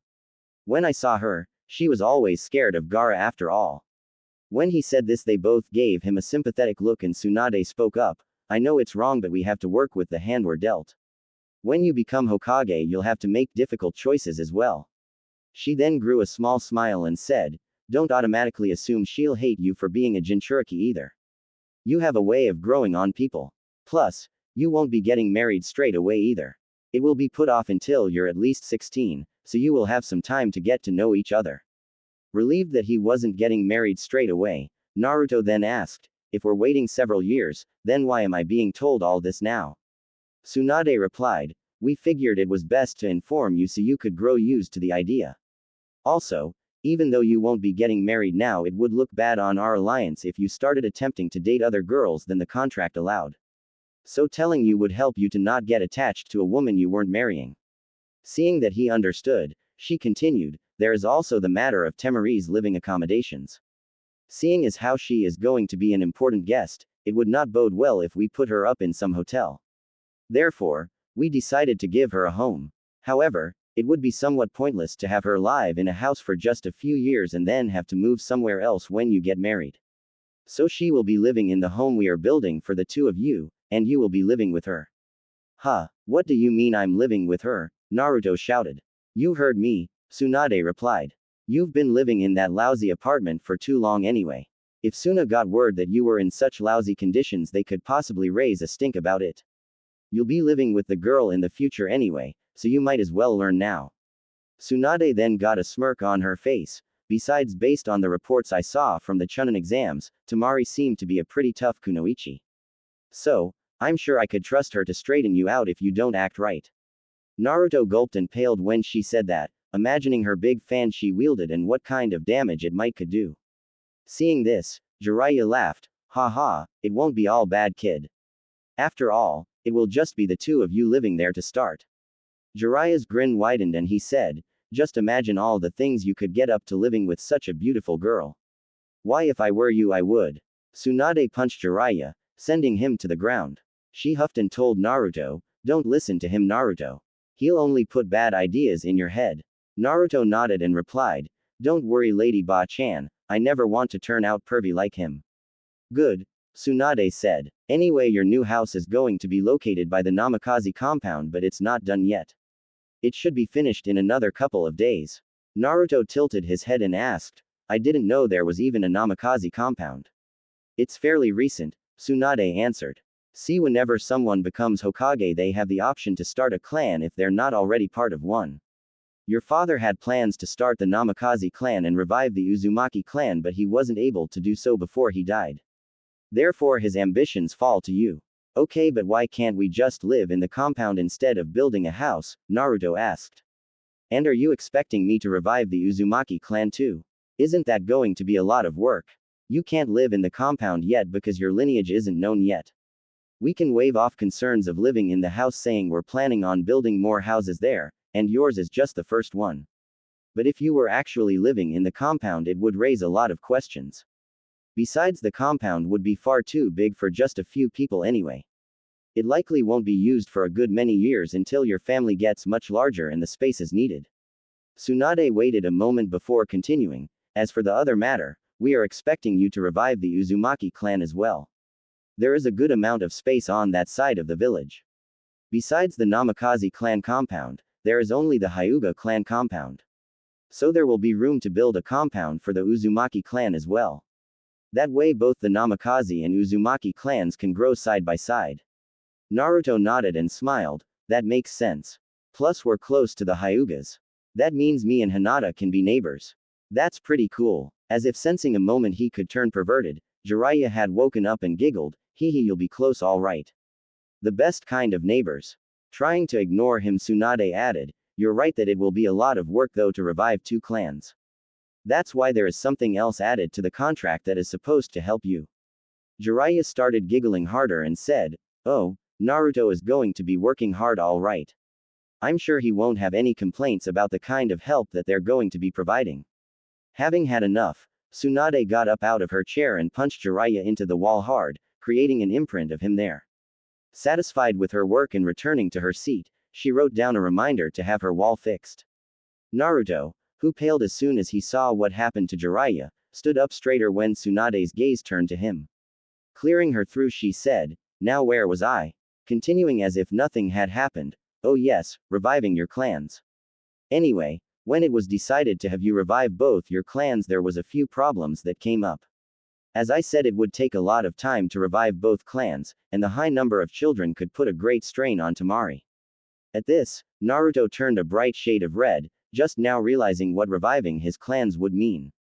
Ignoring this, Tsunade said, "There was also some members worried that having a wife from another village could cause your priorities to shift, and you would have greater ties to Suna than Konoha." When she said that, Naruto denied it. "I wouldn't do that, Lady Ba-chan. I love this village and want to become its Hokage." Tsunade smiled but still said, "I know that, Naruto, but they don't. Besides, if you do end up falling in love with Temari, she would be a high priority for you. She may become the most important thing to you, and that causes some worry for the council." Naruto remained silent, seeing what she meant. After all, even though he wanted to become Hokage, his dream of having a family to come home was even older. In many ways, it was more important to him, even if he didn't voice it often. Therefore, a clause was added to the marriage contract. They hoped it would be a solution to both of these problems. Taking a breath, Tsunade reluctantly told him, "The condition was that you would take a second wife from Konoha to help rebuild your clans." "2 wives? You're marrying me off to 2 different girls. How is that even supposed to work? I thought you could only have 1 wife," Naruto shouted. Wincing from his loud voice, she answered, "It is true that you're only supposed to marry 1 woman, but there are certain laws that bypass it. Such as the starting and reviving of clans. As for how it would work, each girl will be the matriarch of one of the clans. Through them, you will revive each clan. However, even though the girls will be helping lead different clans with you, it is best if you all get along. After all, it is better for the clans to coexist peacefully, since they will be living together in the village and protecting it together. Besides, you wouldn't want to be trapped in a marriage with 2 girls that hate each other to you. When you get married, you will all be living together and you want it to be a happy home." Feeling lightheaded from everything, Naruto asked, "How do I even do this though? I know nothing about being a husband or starting a family. It would be hard enough with just one girl, but two. I'm not sure if I can make this work. I think you can, Tsunade said firmly. Feeling sympathetic to him but knowing he needed encouragement, she continued, you might not know what it is to be a family, but you have greater love than anyone I know. Even after everything you've been through, you still try to smile and make people happy. I'm sure if anyone can make this work, it's you. Besides, you won't be alone. You'll have two wives who can help whenever you stumble, and you can do the same for them. That's what marriage is about. Still unsure but feeling slightly better, Naruto nodded. I can give you a few tips to help you though, Tsunade added. Seeing Naruto's pleading look, she said, you need to treat each girl like she's special. Be careful not to treat them like they're the same person, because they're not. They're both unique and they will like and dislike different things. Seeing Naruto nod his head rapidly, she continued, however, even though you won't treat them the same, do not treat one better than the other. It is asking for a disaster if you pick favorites. The other one will feel neglected and it could ruin the whole marriage. Which would be terrible since our whole alliance is based on your marriage. Feeling the pressure on him, Naruto gulped. Sensing that she was scaring him, Tsunade said, that is all the major advice you need for right now. The rest is standard for relationships, like being attentive and listening to your partner. You also need to show how much they matter to you, both through your words and actions. There are a few other things you should know, but they can wait until you're older and have use for them. Anything else, you and your partners can figure out as you live your lives together.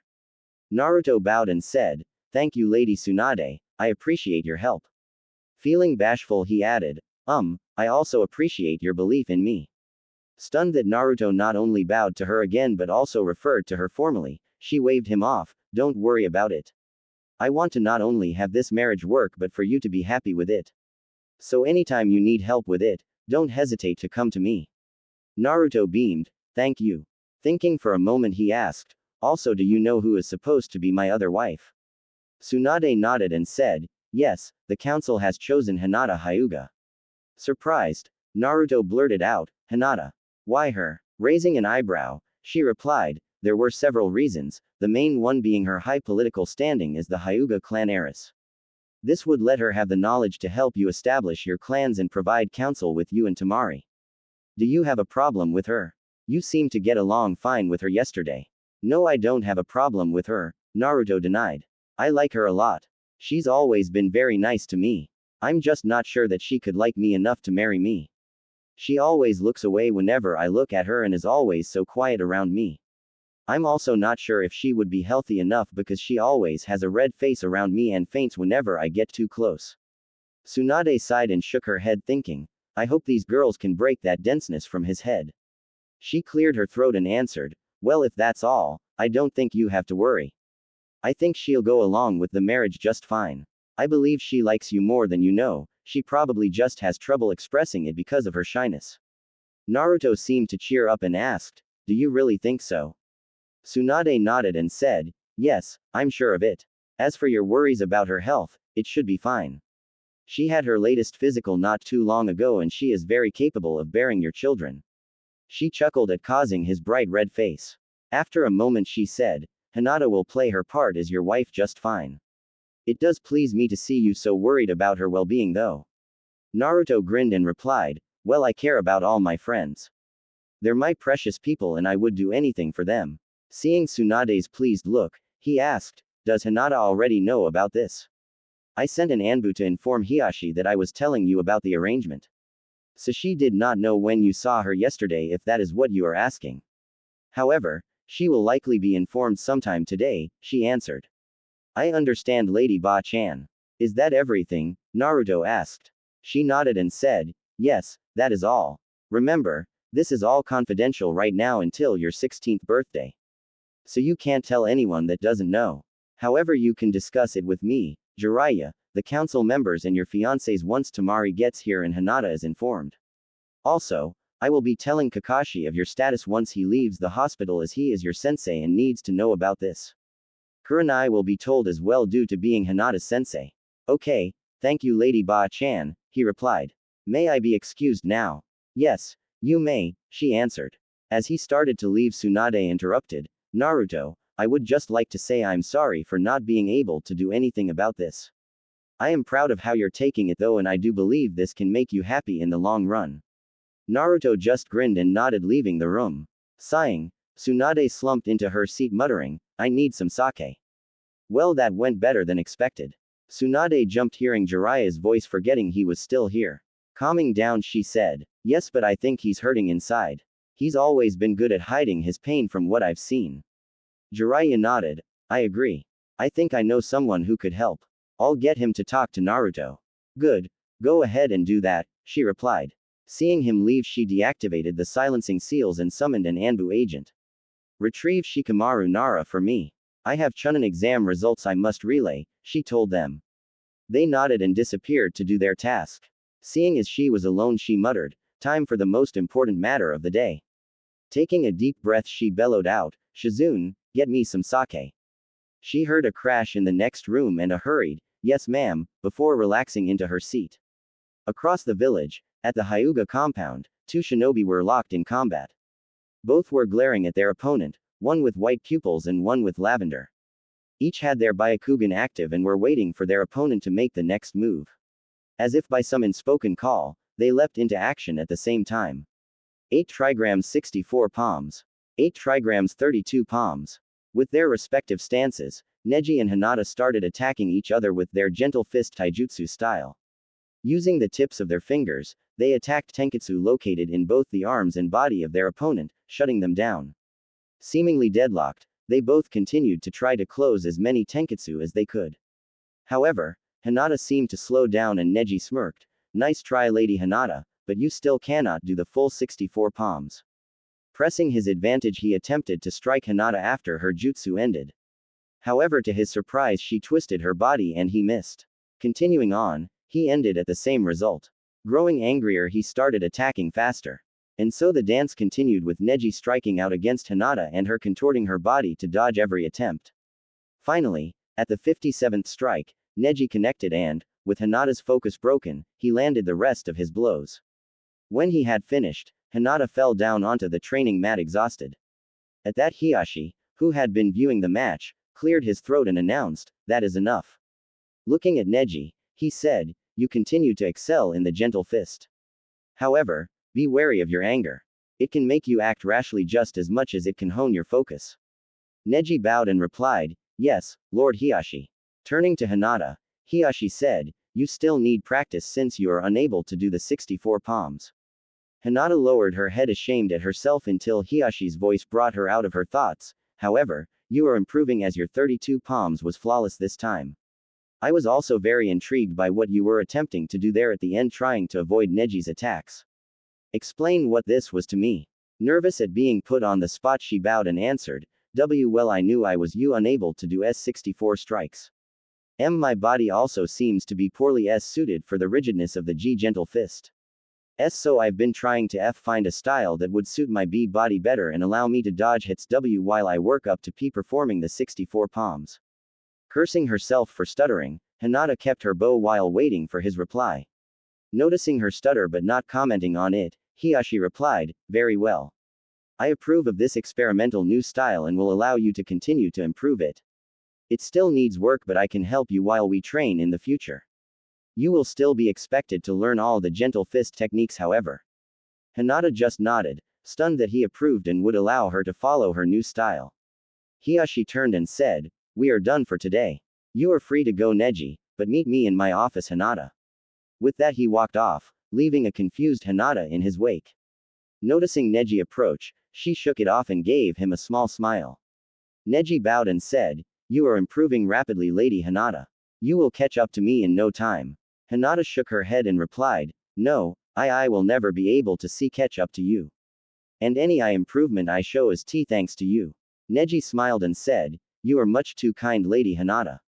I will continue to believe in you and let your progress speak for itself. Turning away, he said, I will see you for more training another time. Have a good day, Lady Hinata. Goodbye, Neji, she replied. He nodded and walked off, leaving her alone. Sighing, she gathered her courage and walked to her father's office, wondering what he could want. Arriving at the door to the office, she knocked and waited for him to allow entry. When she heard him say enter, she went inside. Have a seat, Hinata. We have some matters to discuss, Hiyashi said. Hinata bowed and then sat down in front of his desk. She fidgeted under his gaze but waited for him to explain why she was here. After a moment, Hiashi spoke, I have called you here to discuss your place in the clan and your future role in it. At this, Hinata had a sinking feeling in her stomach but didn't say anything. As of now, Hanabi will be the clan heiress. She will be raised to someday lead the clan and be taught all the knowledge needed for that role. When he said this, Hinata lowered her head in shame. I expected this to someday happen but it still hurts. Now I'll be branded and thrown away. But at least Hanabi will be safe from the seal, thought Hinata. However, his next words caught her attention. This isn't a punishment for you, Hinata. Her head shot up at that, shocked that it wasn't because she was a failure. I did say we would be continuing your training, didn't I? It just so happens that an opportunity has arisen for us, he said. Seeing her confusion, he continued, Hanabi has always been more suited to lead the clan but I've put off declaring her the heiress due to not wanting to have you sealed. However, recently, matters have come to my attention that there is a role you can play better than anyone else and it will allow you to remain unsealed. Stunned that she would not be sealed, Hinata stuttered, what role is that, father? He folded his hands before explaining, as you know, Suna surrendered to us after their failed invasion. As a gesture of good faith, with the hopes of rekindling our previous alliance, they offered a marriage contract. They are sending the Kage's daughter, Tamari, to marry a shinobi from our village to keep the peace. Hinata was confused at what this had to do with anything but she nodded anyway. Knowing that she was following him, he continued, Suna made the choice for the groom and we agreed after some deliberation. He is the last heir to 2 clans, meaning he will be leading 2 clans in the future and will become very influential. Hinata started thinking, who could he be talking about? The only person that comes to mind is Sasuke, but as far as I'm aware he is only heir to the Uchiha clan. I don't know anybody else that would fit. Hiashi cleared his throat, catching Hinata's attention. Seeing her listening, he said, anyway, the council had some concerns since he would be starting 2 clans. They were worried that Tamari would have a great strain put on her trying to revive 2 different clans. There were also concerns that, by having a bride from another village, the groom could have his loyalties shifted towards Suna. He took a breath before continuing, therefore, the council came up with a solution. To help revive both clans and keep his loyalties to this village, he would take a second bride. One from Konoha who can assist him in leading his clans. The one chosen was you, Hinata, Hiashi finished. Hinata's expression changed into a grief-stricken look and she could almost hear her own heart breaking. No, I can't. He can't. I want to choose who I marry, the one I love. It can't turn out like this. No, father, I won't do it. Seal me instead. Just don't marry me off to some stranger, she shouted. Hiashi held a hand up stopping her. Inside his mind he was smirking, it seems there's some fire in her yet. The matter has already been settled. You are now engaged to the heir of the Namikaze and Uzumaki clans, Naruto Uzumaki, he stated. Hinata's mind stopped. Then it restarted just to stop again. Finally she was able to have a coherent thought in Naruto-kun. Naruto-kun. I'm getting married to Naruto-kun. How is this possible? I thought I would never be able to get his attention and here I am already engaged to him. Trying to snap her out of her silence, Hiashi asked, does this mean you are unhappy with the union? Do you still wish to be seal? No, Hinata interrupted. Calming down she continued, I wish to marry Naruto-kun. I am just confused as to how this can happen. Seemingly amused, Hiashi answered, well I suppose I should start with his lineage. It was not released to the public but Naruto is the son of Kushina Uzumaki and Minato Namikaze. Hinata gasped and Hiashi nodded, saying, yes he is the son of the 4th Hokage. That means he has high potential with both Uzumaki and Namikaze blood. We assume this is why Suna chose Naruto as the suitor. We believe they figured out the identity of his father and the benefits it would bring. Hinata's face slightly fell, that's right. I'm not going to be his only wife. He's getting married to Tamari as well. Remembering something else, her expression dropped more, he didn't choose me either. He's being forced into this and doesn't have any love for me. Shaking her head of those thoughts, she grew determined, that doesn't matter right now. What does matter is the chance I've been given. I can become closer to Naruto than I ever have before. Even if he doesn't love me now, he can always grow to love me in the future. And even if he doesn't, I can do everything in my power to make him happy like he deserves to be. If all I have to pay for that is to share him with another woman, then I will gladly pay it. Hiyashi was watching her face go through different expressions and was glad when she appeared to be determined. He then said, anyway, though both you and Tamari will be marrying Naruto, the news of the engagement and his lineage won't be announced to the public until his 16th birthday. So even though he is your fiancé, you won't be married for several years. Hinata nodded, knowing that even if she wanted to, she was still too young to be married. Tamari will be here in a week's time, Hiyashi continued. Although you will have to keep your relationship secret, it is expected for you to get to know both of them in the meantime. It will help everyone ease into the marriage better and will also give you the chance to guide them in the process of leading a clan. Father, does Naruto-kun already know of the marriage? Hinata asked. He nodded and replied, yes, Lady Tsunade sent me a message earlier saying she would be informing him today. Also, I assume you know of the Namikaze compound that is located nearby. Upon hearing Hinata confirm she does, he said, good. The Uzumaki compound will be built near it so that both clans can grow together. This also helps us have good relations with them since we will be close. Hinata smiled, happy that she would not be far from her family. On that note, there is something else that I should mention, Hiyashi said. It has been decided that Tamari will live in a house currently being built by the Namikaze compound. And due to his poor living conditions, it was ruled that Naruto would be moving in there with her. Hinata felt conflicted. She was happy that he would be living better and no longer alone. Plus he would be close by her. However, she was slightly upset Tamari would be able to have so much alone time with him. Will I be living with them as well, father? She asked. Raising an eyebrow at her boldness, he shook his head. No, you will be staying here until your engagement is announced. It would cause too many rumors if it was revealed you were no longer living at the compound. Seeing Hinata's falling face, he added, however, you will be able to visit them frequently. It is imperative you build good relations with them after all. Besides, it will become your house as well when you are married. Grimacing, he reluctantly said, and, on occasion, I may let you stay the night with them. Hinata perked up and he hastily said, you are expected to be on your best behavior, however. There will be nothing inappropriate happening or I will put a stop to it. Slightly red, Hinata nodded and said, yes, father, thank you.